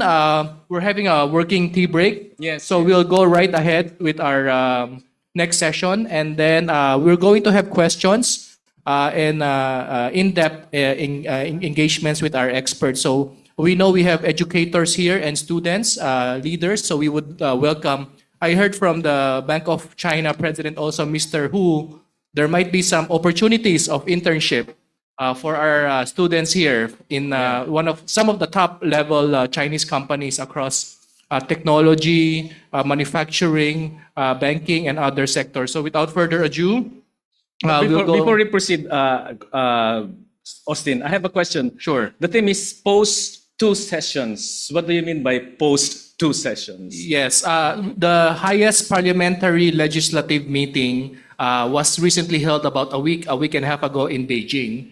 So these are the legislative policies of China, wherein the priorities were presented to the public, which included, as Ambassador Huang mentioned earlier, a high quality development in economy, development, technology, and the environment. So we look forward to more discussions on how the Philippines can position and capitalize on this.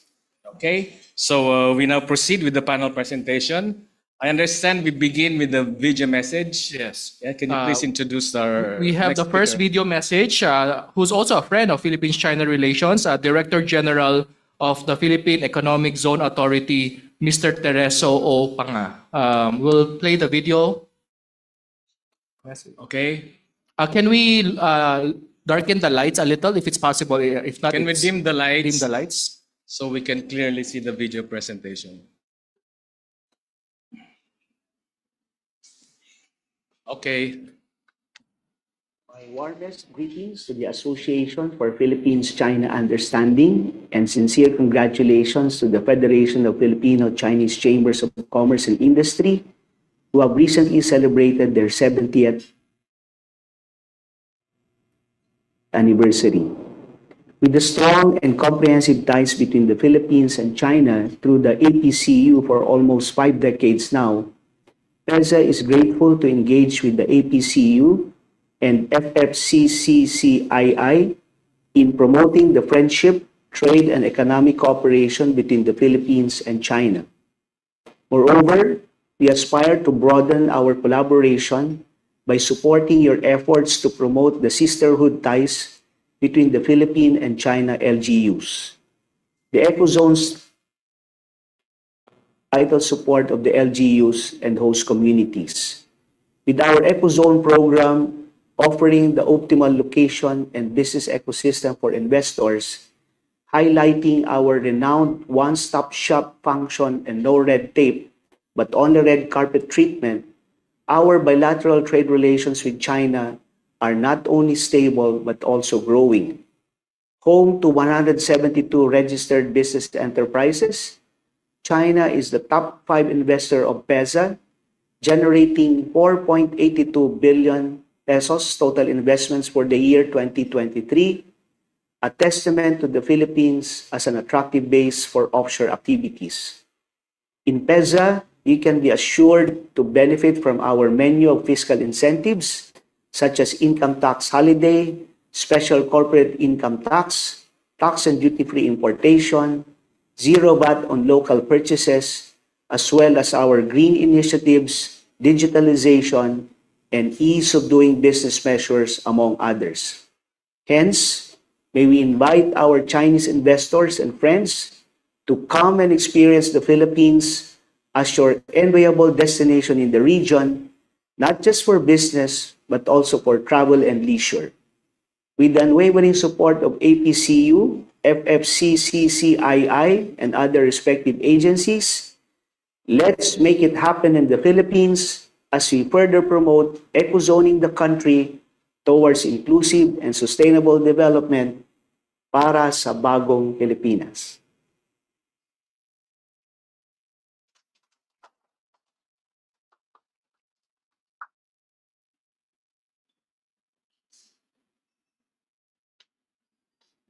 Thank you very much.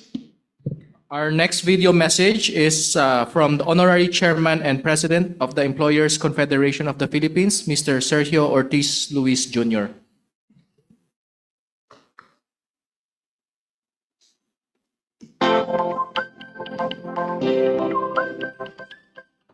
Up po, Honorary Chair Gloria Macapagal Arroyo, Chairman Raul Lambino, Vice Chairman Jeffrey Nam, President Sixto Benedicto, President of the Federation of Filipino-Chinese Chamber of Commerce and Industry, Dr. Cecilio Pedro, BOI guests, other guests and partners, students and professors, representatives from media, friends, ladies and gentlemen.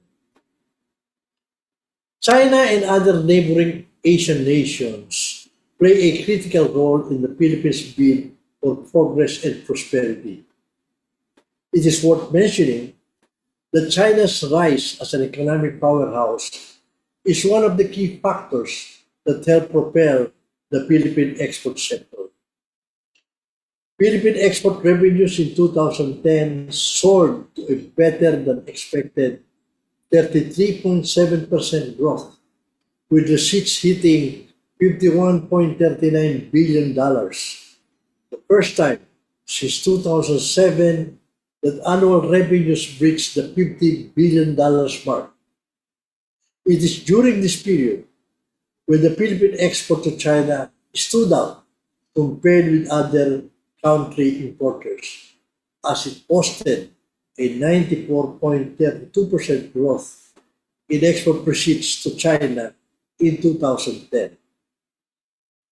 The establishment of China ASEAN Free Trade Area in 2010 further expanded our bilateral and regional trade. Bilateral prospects are projected to further improve when the Philippines joined last year the Regional Comprehensive Economic Partnership Agreement, or RCEP, the world's biggest free trade agreement among 15 countries heavily dominated by China. The bigger picture is even more promising. Of the $105 trillion global nominal GDP in 2023, China accounted for $19.4 trillion, next to the $26.9 trillion of the United States. It is in this context that our export interest in China lies. We know that the mainland is a global hub for manufacturing. In fact, the largest manufacturing economy in the world, specializing in labor-intensive production of cheaper goods that made China the largest goods exporter. Manufacturing represents 30% of the country's output. At the same time, China is also the world's fastest growing consumer market, the second biggest importer of goods and net importer of services. As the most populous country in the world with over 1.4 billion people, China will need outside help to sustain its people and their requirements. And like most countries, China is a highly segmented marketplace where consumers and their purchasing habit differ in various regions and provinces. Increased market intelligence, business matching, support for promotion and financing access from government and private sectors will therefore significantly boost chances of MSMEs for better trade relations with China. It is, however, no secret that in our trade history with China, Filipino enterprises and industries found China as a threat, either as a competition in our home market or elsewhere. We implemented expensive upgrading programs to survive the China's juggernaut of cheaper products that have been floating the world market. Since we cannot find them in the low-end market, we have to capitalize on our creativity, good quality, and innovation to corner the mid-range and higher end of the market. As indicated in our bilateral trade, the agri-marine sectors, particularly farm and fishery, are starting to develop bigger markets in mainland China. This is good news. Industrialization in China has spurred its problem of increasing urbanization, such that our projections that there will be a growing number of Chinese living in urban than in rural areas. As an agricultural economy, the Philippines stand to benefit from this development, provided we get to modernize our agriculture sector as competitive and fast enough. And with 1.4 billion people, China is clearly an important buyer of Philippine products. The challenge that I see in the future is how to produce more products that the Chinese need from us. Other than food, these imports also include electronics, minerals and metals like iron, copper, and nickel, with Philippines hosting more than 30 mines in operations. Also relevant in the context of growing our export industry are foreign direct investments. China ranked as the third largest investor worldwide, with investments estimated at $53 billion by the third quarter of 2023 and about $3.24 trillion in foreign currency reserves as of the end of 2023. Recent Chinese investment interests here are in energy, agribusiness, electric vehicles, and mineral processing, areas where the Philippines crucially need FDIs for. In fact, of the maritime dispute, with such significant trade relations, we likewise need to pay attention to the maritime dispute we are in with China, as it also affects economic relations with nearby countries and regions.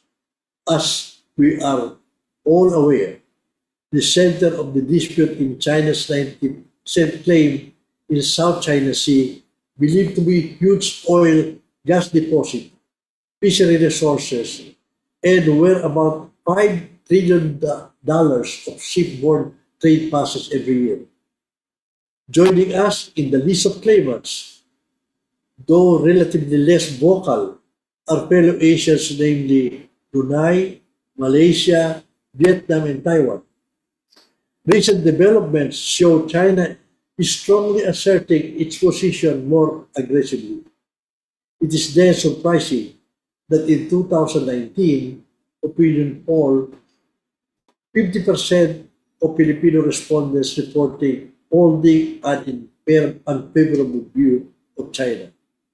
Filipino respondents' net trust rating for China decreased from poor to bad in 2020, the lowest since our 2016 arbitration dispute over the 9-dash line in South China Sea before the Permanent Court of Arbitration. So far, however, it comes as a relief that other than the reported slowdown in tourist arrival after the Scarborough Shoal standoff erupted, we only heard about trade disruption in one agricultural sector. China imposed import restrictions, with China claiming that the banana shipments were infested with bugs. The restriction has later eased as China quarantine officials informed the Philippines that the quality of banana has improved. To date, China remains as the third biggest importer of Cavendish bananas, next to Japan and South Korea. In fact, trade and investment relations between the Philippines and China seem to be unaffected by the China's bad debt trust rating. China is still the Philippines' top trade partner, third largest export market, and top import supplier. China was our second biggest export buyer in 2022, with digital monolithic integrated circuit, nickel ores and concentrates, cathodes, refined copper, and semiconductor devices leading our exports. China was also our biggest source of imports, particularly for petroleum lubricants, components for purchasing semiconductor devices, and automobiles from them. Bilateral trade in 2022 grew by 7.1% year-on-year to $87.7 billion, though falling 16% from a year earlier to $54.1 billion in January of September 2023. China imports also went down by 19% to $14.36 billion in the first 9 months of 2023. During President Marcos Jr. 3-day state visit to China in January 2023, the Philippines and China signed 14 bilateral trade agreements which focus on information and communication technology, tourism, agriculture, and fisheries, as well as economic and technical collaboration for China and the Philippines' greater economic interdependence will provide a basis for rebuilding trust as tensions rise in the South China Sea. Thank you, Dr. Serge Ortiz.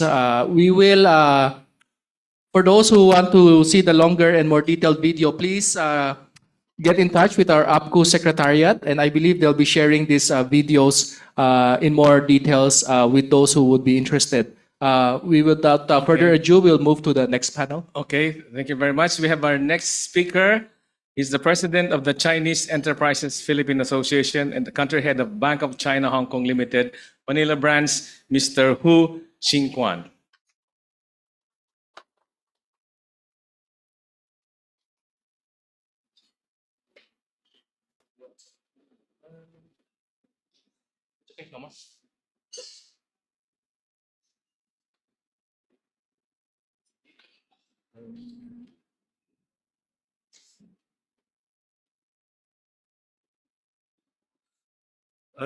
Good morning. Mr. Raul Lambino, Chairman of the Board of Trustees Association of the Philippine-China Understanding, fellow members of Chinese Enterprise Association, distinguished and honorable guests, ladies and gentlemen, it's very great honor for me to attend this meeting. And thank you, APCU, for organizing this timely event. It is very great opportunity to share our knowledge, and then we can. Oh, really? Okay, thank you. Yeah, it's a good time to discuss for the future business perspective analysis for the China National People's Congress and the Chinese People's Political Consultative Conference. Yeah, the year beginning, the budget, the business purpose is very important for us to make more business. Yeah, I work for the bank and also China Enterprise Association here. Totally, we have 130 members, and mainly for them, the business is top world and the business. And so we can find for the two sessions brief and also for China's development strategy almost the same as Philippines here. And we can understand that the key word for China's new development is the new. Just like today, we're fortunate we have this meeting here in New Era University, and China will prepare for enter the new era development, and also the keyword is for new and high quality development for the next period for another 5 years. So it's called in China 新质生产力, new innovation. And G is quality, high quality development. What means high quality development? Not only adds the normal capital investment or only the high labor investment or some other business. The new development is this part just for the new energy vehicles. Yeah, we can find in the middle, and the renewable energy, this part. Advanced computing technologies, this three part is almost an international trend. With renewable energy, here is solar energy, wind energy, nuclear energy. Just like everybody already entered, we find Power China, understand for the ground floor, and China Energy, they can do that in the sea, that wind energy, and a lot of solar energy they already built. So for green energy and sustainable development is for the future, is for China, a slogan is, what is the gold and the silver mountain? It should be the green mountain and the clear, crystal clear air. So it will be the future. And for new energy, everybody already heard the last 2 weeks, Ayala and BYD, they already opened the first branch in BGC. And last year, BYD, how many for electronic vehicles exported is 3.05 million EV exported worldwide. So it's a big contribution for a lot of countries, green air. And here, for advanced computing technologies, AI, digital, and innovation for the future. And here is China Telecom, our member. Here, they have a joint venture, is Ditto.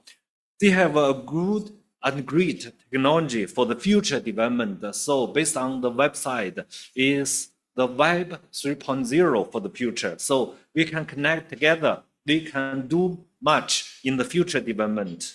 And then for the next slide, we can have a look for the China macro. Just now, the Ambassador Huang Xidian already mentioned is the future, this year's GDP growth for China should be 5%. Yeah, last year in ASEAN area, Vietnam and the Philippines is the top two, the best developed. So it's a good opportunity for the future development, yeah, in Asia. And that means demand and the supply will be the point for our future. This left is Global Times put here, and the right is Bloomberg source. And we can find, yeah, the China, especially 10-year note, pricing not so high. So, and China for exchange rate to US dollar, yeah, is not so appreciated, a little depreciated. So it's good time import some more goods from China is cheaper. And in the future, yeah, from foreign currency investment perspective, what time to buy, what time to sell a foreign currency for your wealth management? Actually, last year, only the US dollar side, it will lower down the interest rate.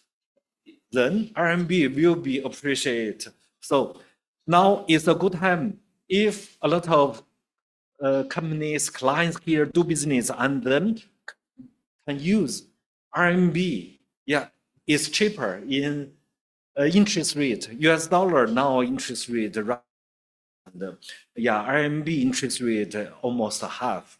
So provide some more help for some panda bond and some DMC.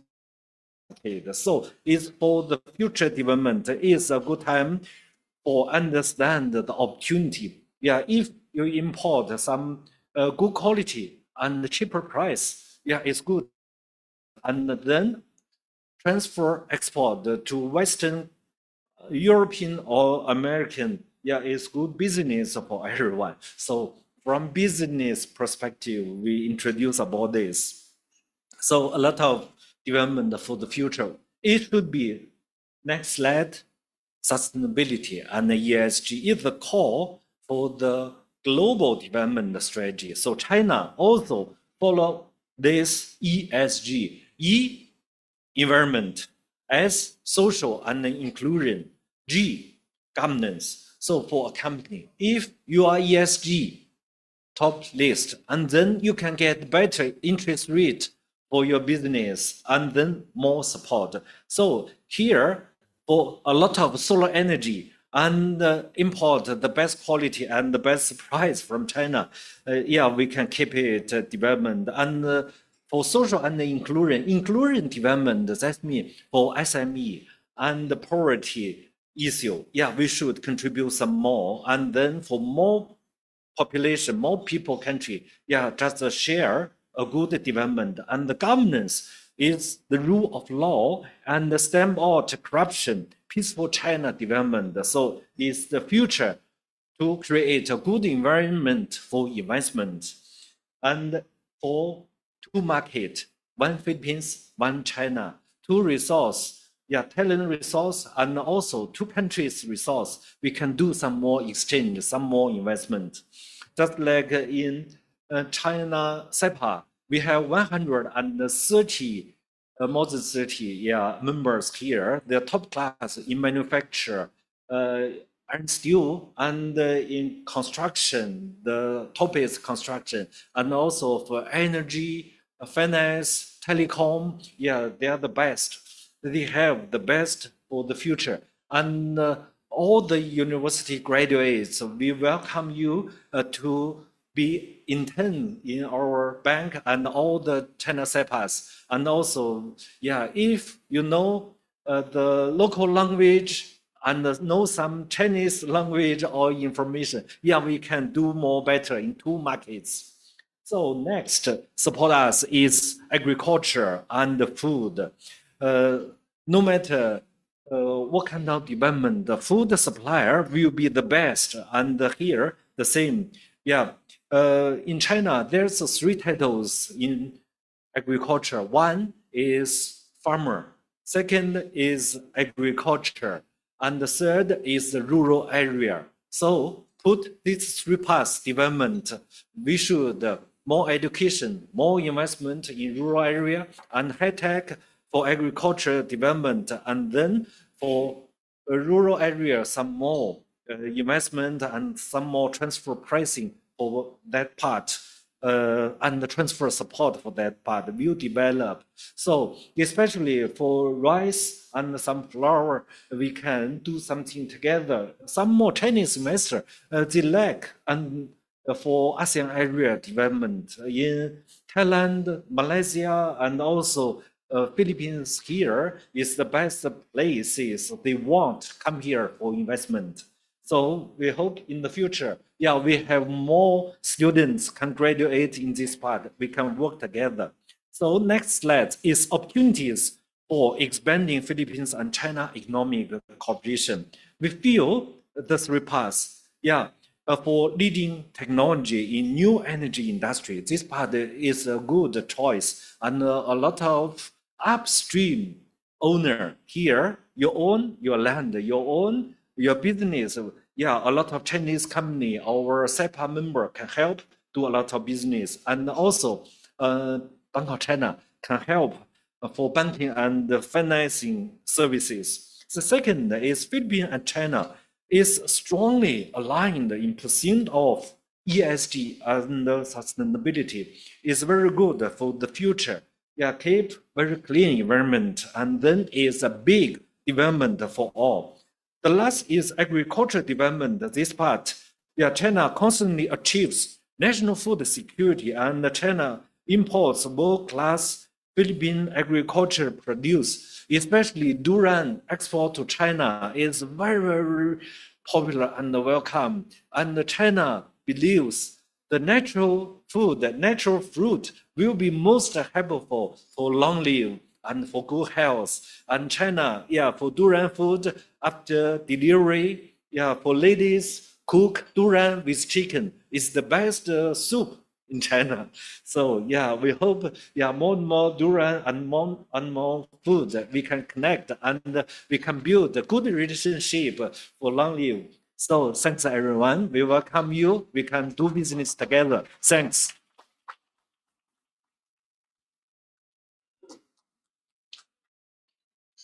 Thank you very much, Mr. Hu Xingtuan, the president of the Chinese Enterprises Philippine Association. So durian daw and durian and chicken.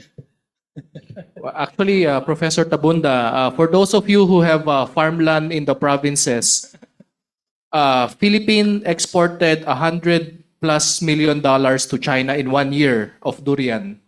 The Vietnamese about $200 million, and our Filipino farmers are saying we cannot produce more. Vietnam is exporting to China $2 billion, Wow. 10 times, and then Thailand is exporting 25 to 30 times durian to China, 40 times. So those And who you know have, what's very interesting?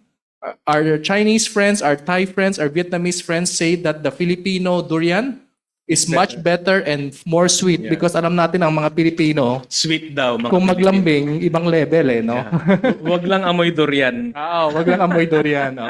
The Chinese can also help process those special durian. So without further ado, we will thank you very much, Mr. Hu, for sharing that. And I was talking to some of our educators earlier, and they said that maybe their students or their career officers can talk to some of the Chinese companies for opportunities for their students if that would be welcome. But we'll do a next panel discussion with the chairman of the Association of Philippine-China Understanding, Mr. Raul Lambino. Please, we'd like to welcome you on stage for a little discussion. Thank you very much. Should we put a chair? Chair? Yeah. Can I pwedeng dalawa? How many chairs do we need? 3 chairs. Sa dalawa, tatlo. Okay, dalawa na lang. So We know that we have media friends in the room. Thank you for staying with us. We have already collected some advanced questions. For those who would like to ask further questions, please text 09691999777. One more, 09691999777. We're going to prioritize the questions from the media. We know you have to submit some work. However, the organizers requested that we focus on economic and development questions today. I know there are a lot of more high-value questions. We would like you to ask them in our next event. Stay tuned for that, right, Apku? We have another event upcoming for the 12th Manila Forum. And we were going to welcome questions from also our educators and our student leaders. So without further ado, we'll go straight to the can I read question. the Of course. question? Of course. This is a question. Actually, these questions are forwarded to us by one of the APCO officials who is actually directing this event. She is in Beijing right now, and we're doing some constant communication regarding this event. Okay, the first question. Okay. There are Western media reporting on China's economic slowdown. Can you tell us a bit about it, and what are your suggestions for the Philippines to position and capitalize? Is there really an economic slowdown for China right now, Mr. Hu?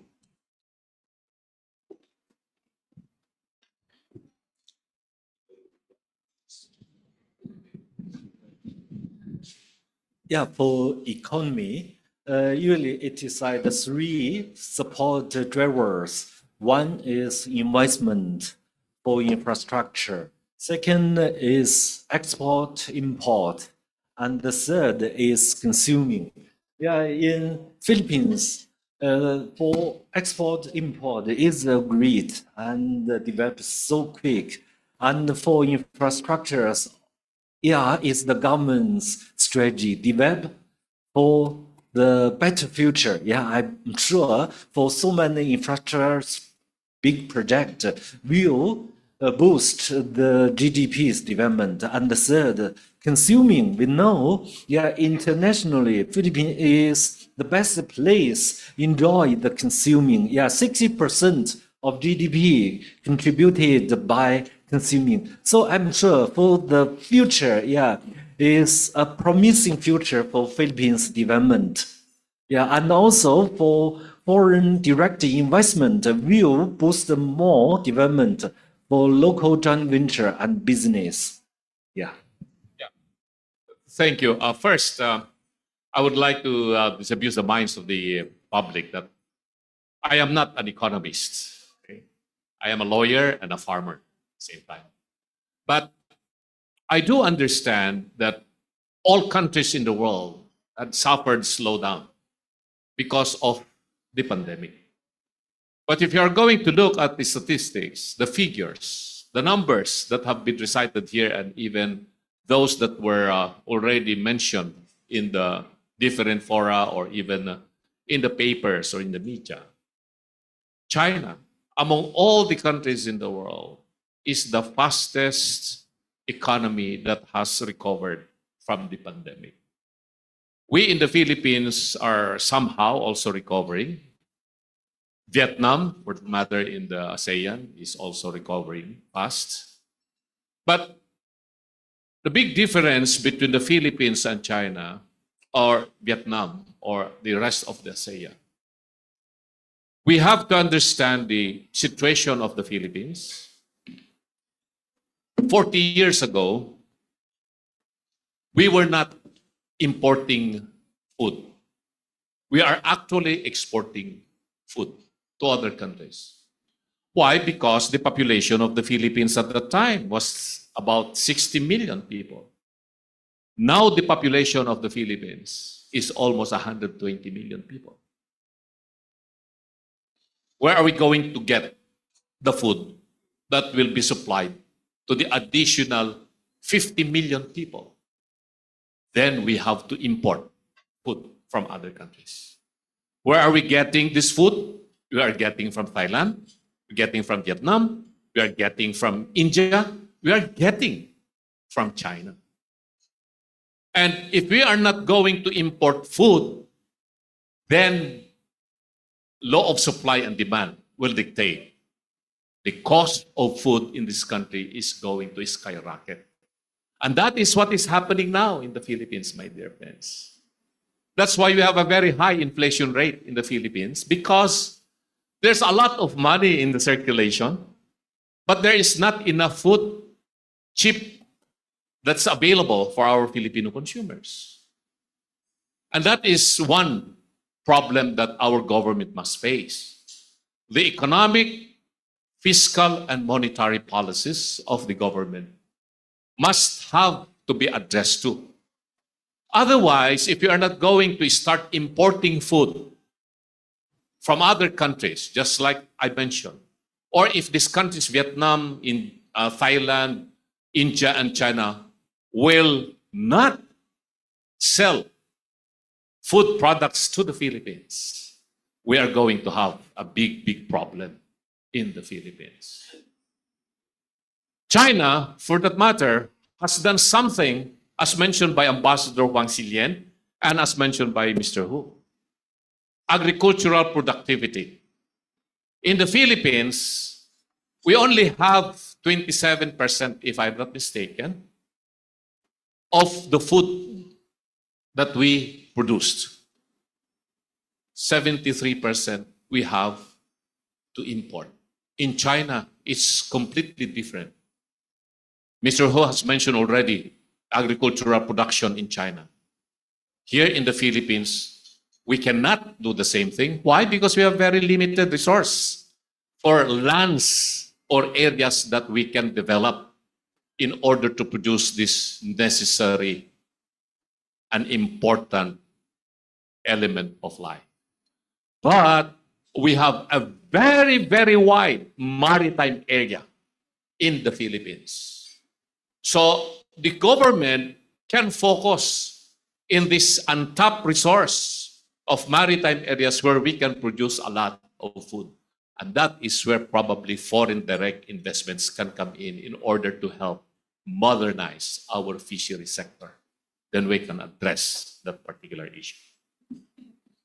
Thank you very much. I have another question. Thank you very much. Let's give him a big hand.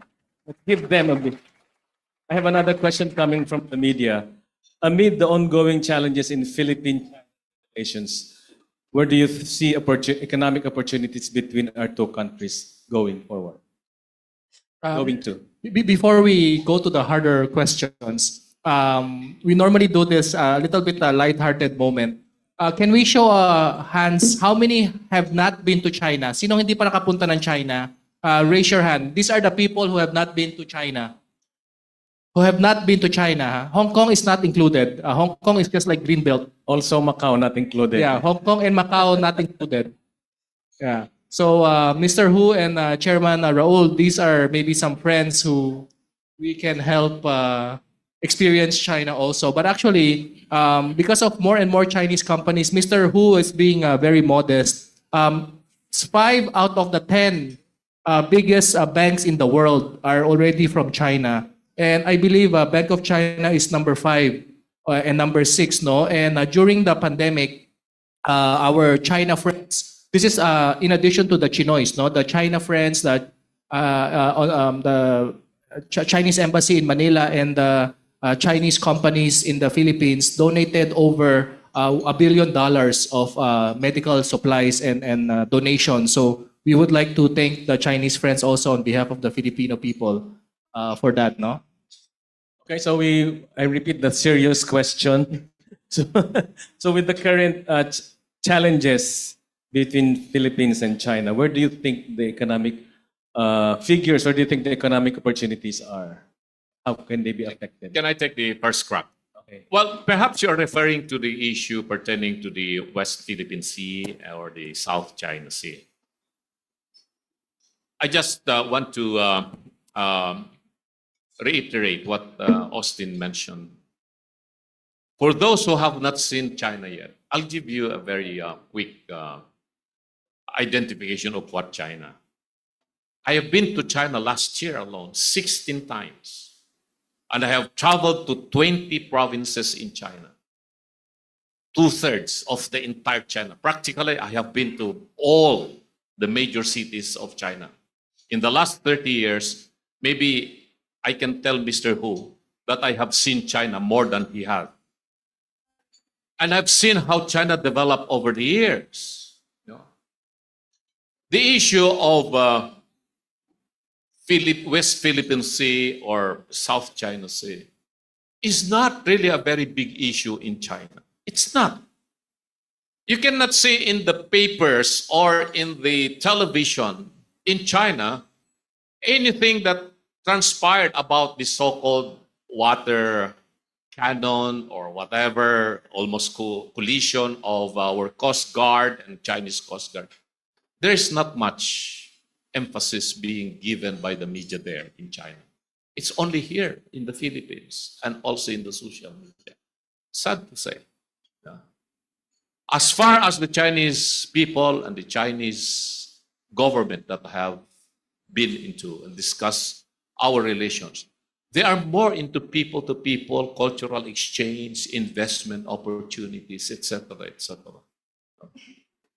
I hope that this particular issue, which really would affect our national interest, will have to be left to the Department of Foreign Affairs of the Philippines and the Ministry of Foreign Affairs, because there is a joint communique signed by the Philippine government and the Chinese government insofar as resolution of possible disputes or misunderstanding between the two countries.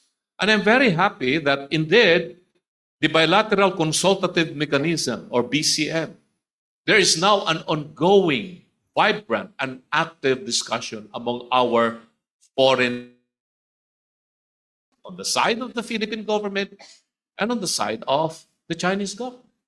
They are the experts on this issue.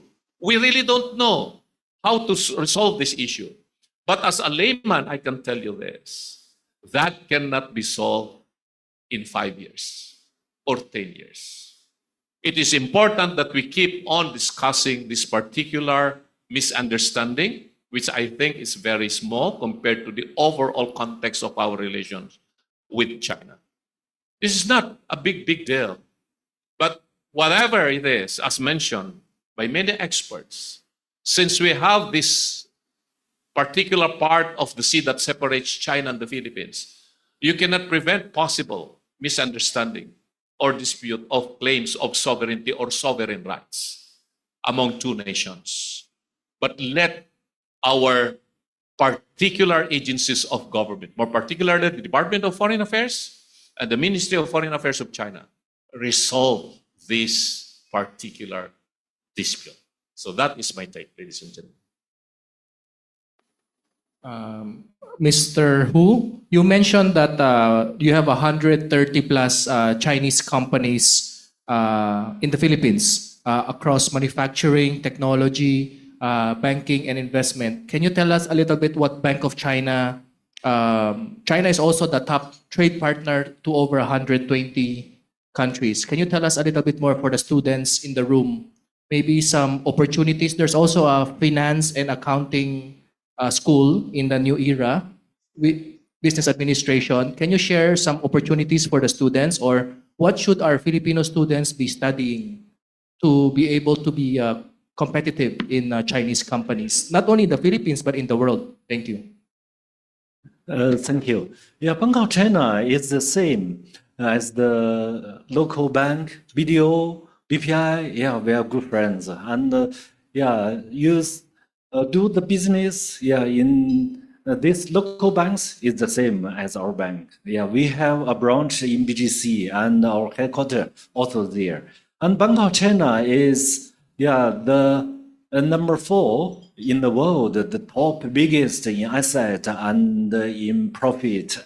And especially from 2011 up to now, already 13 years, for Bank of China is a world system important financial institutions. So that means, from 2008, the world should be safe. So all the big banks should play our social responsibility. And then we support all the business and all the development in the world, and especially in ASEAN area, Southeast Asia, we have each country almost we have branches, and we support all the business from China to here, and all the business, the local company, they invest to the ASEAN area or Australia. A lot of business they do export and import is good business. And then to be a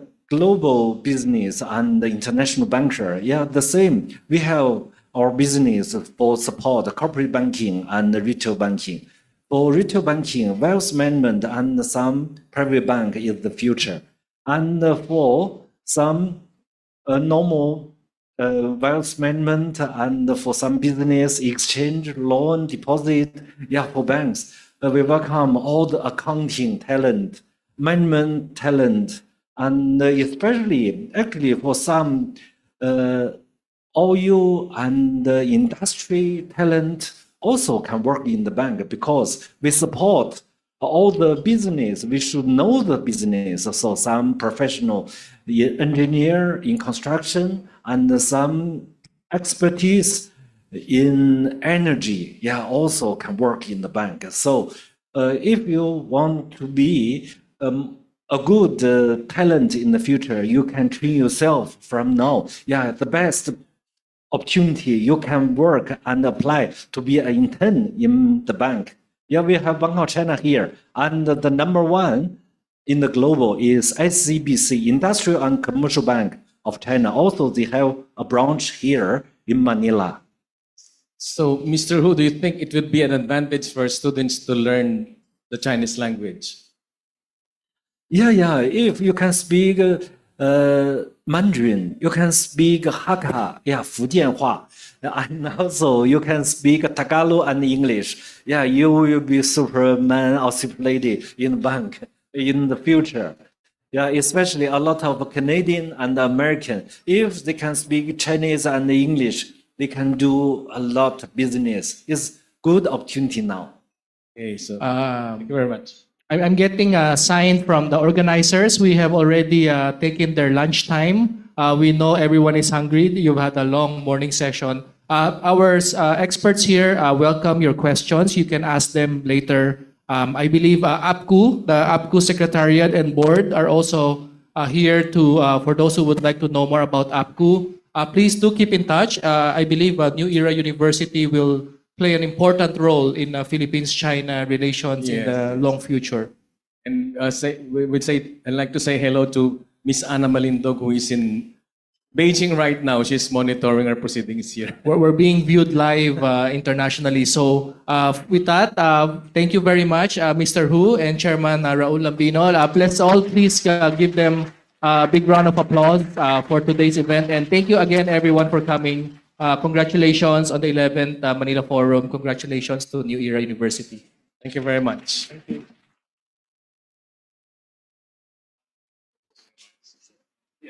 Chairman, you'll be keeping a close. Thank you.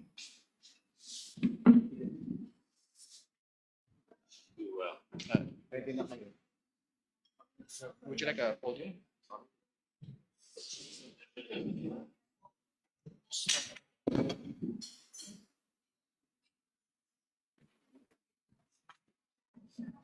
So I just would like to give a very brief closing remarks.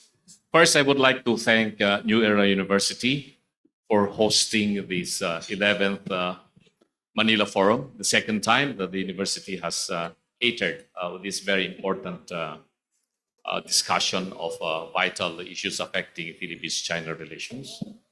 I would also like to thank the members of the Board of Trustees, the officers of APCU for always being there, and the Chinese Embassy for co-organizing this important event.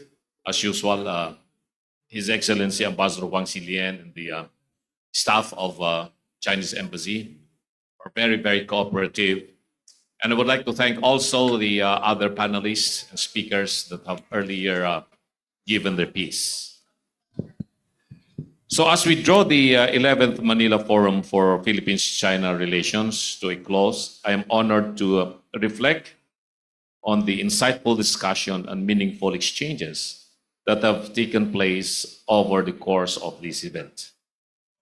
Our theme, post two sessions, China's economic progress and its trade and economic relations with the Philippines, has provided a comprehensive platform for examining the latest developments in China's economic landscape and its implications to our bilateral relations.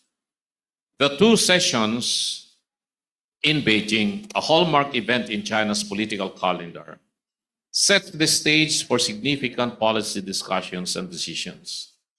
Through this forum, we have gained valuable insights into the outcomes of these sessions and their impact on China's economic trajectory. Our esteemed panelists and the speakers have offered valuable perspective on the opportunities and challenges inherent in China's economic progress and its trade and economic relations with the Philippines, from exploring avenues for enhanced cooperation to navigating potential areas of contention. Our discussion have been really robust and illuminating. Again, I would like to extend my heartfelt gratitude to all our speakers, panelists, and participants for their invaluable contributions to this forum. Your expertise and insights have enriched our understanding of the complex dynamic shaping our bilateral relations. I would also like to thank our organizing committee and sponsors for their tireless efforts in making this event a success.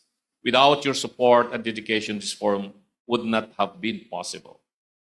As we depart from this forum, let us carry forward the spirit of dialogue, cooperation, and mutual understanding that has defined our discussion. Together, let us continue to work towards strengthening the bonds of friendship and cooperation, as well as competition between the Philippines and China. Again, thank you for your participation, and I look forward to our continued engagement in the days ahead. Maraming salamat. Mabuhay po tayo.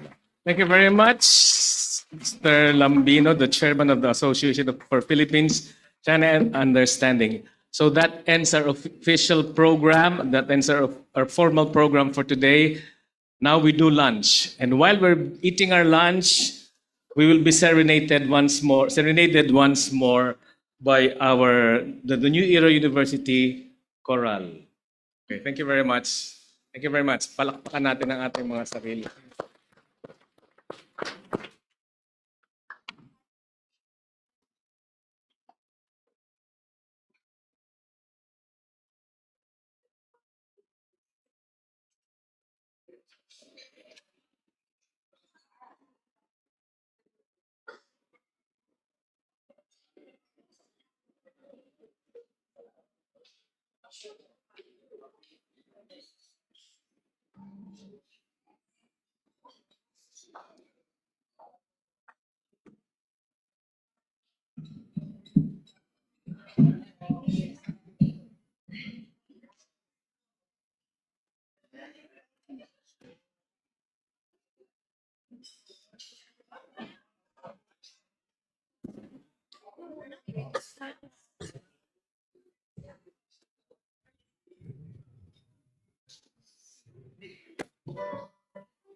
Kabayo'y hindi nating problema. Bulaklak ng molang ay tama na.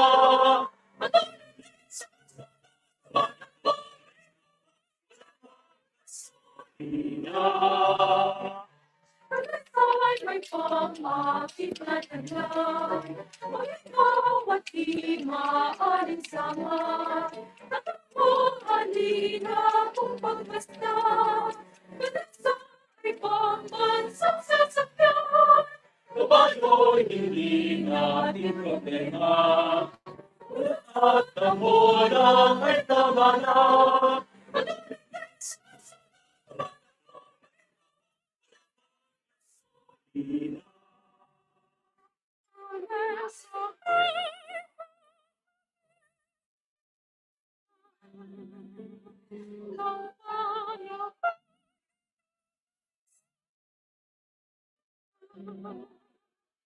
Mga bayani nitong bayan, sa kalasay itinuduyan.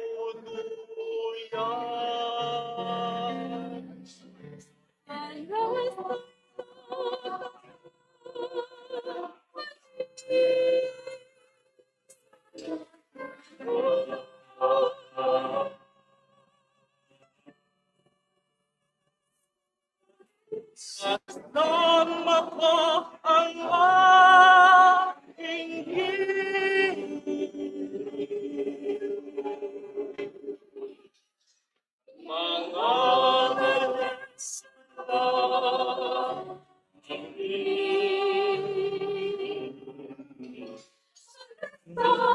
may pang-atik na tanda.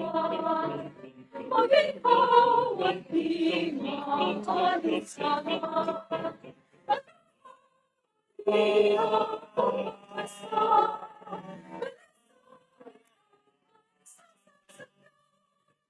Ngayon hindi natin problema.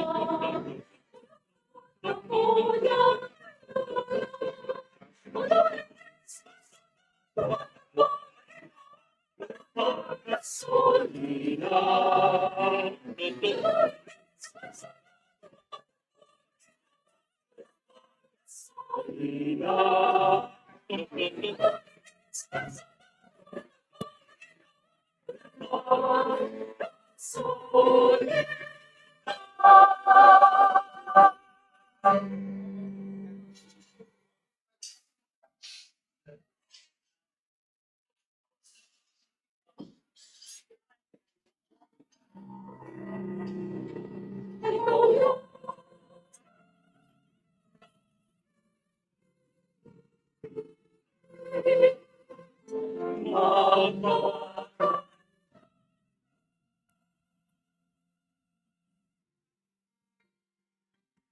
Ang pag-ibig ko sa'yo ay tunay, nais ko sanang patunayan.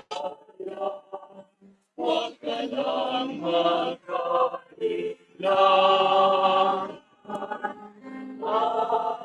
Ang pag-ibig ko'y hindi bubukas tulad ni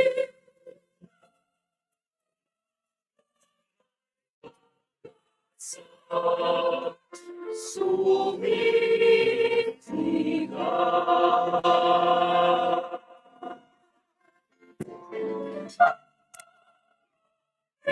Buhay may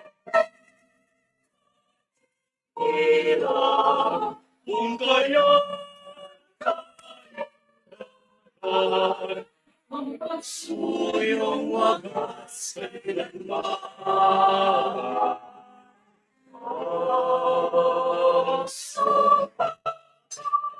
Sa hirap ikaw lang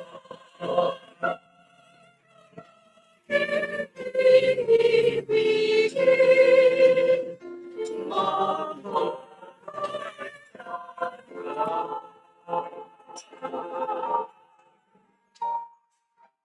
Ang pag-ibig ko sa'yo ay tunay, nais ko sanang patunayan.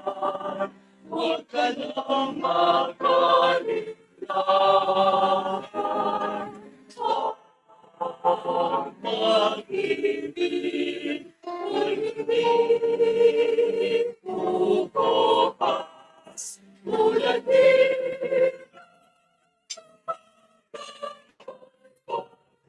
sa tumisigan.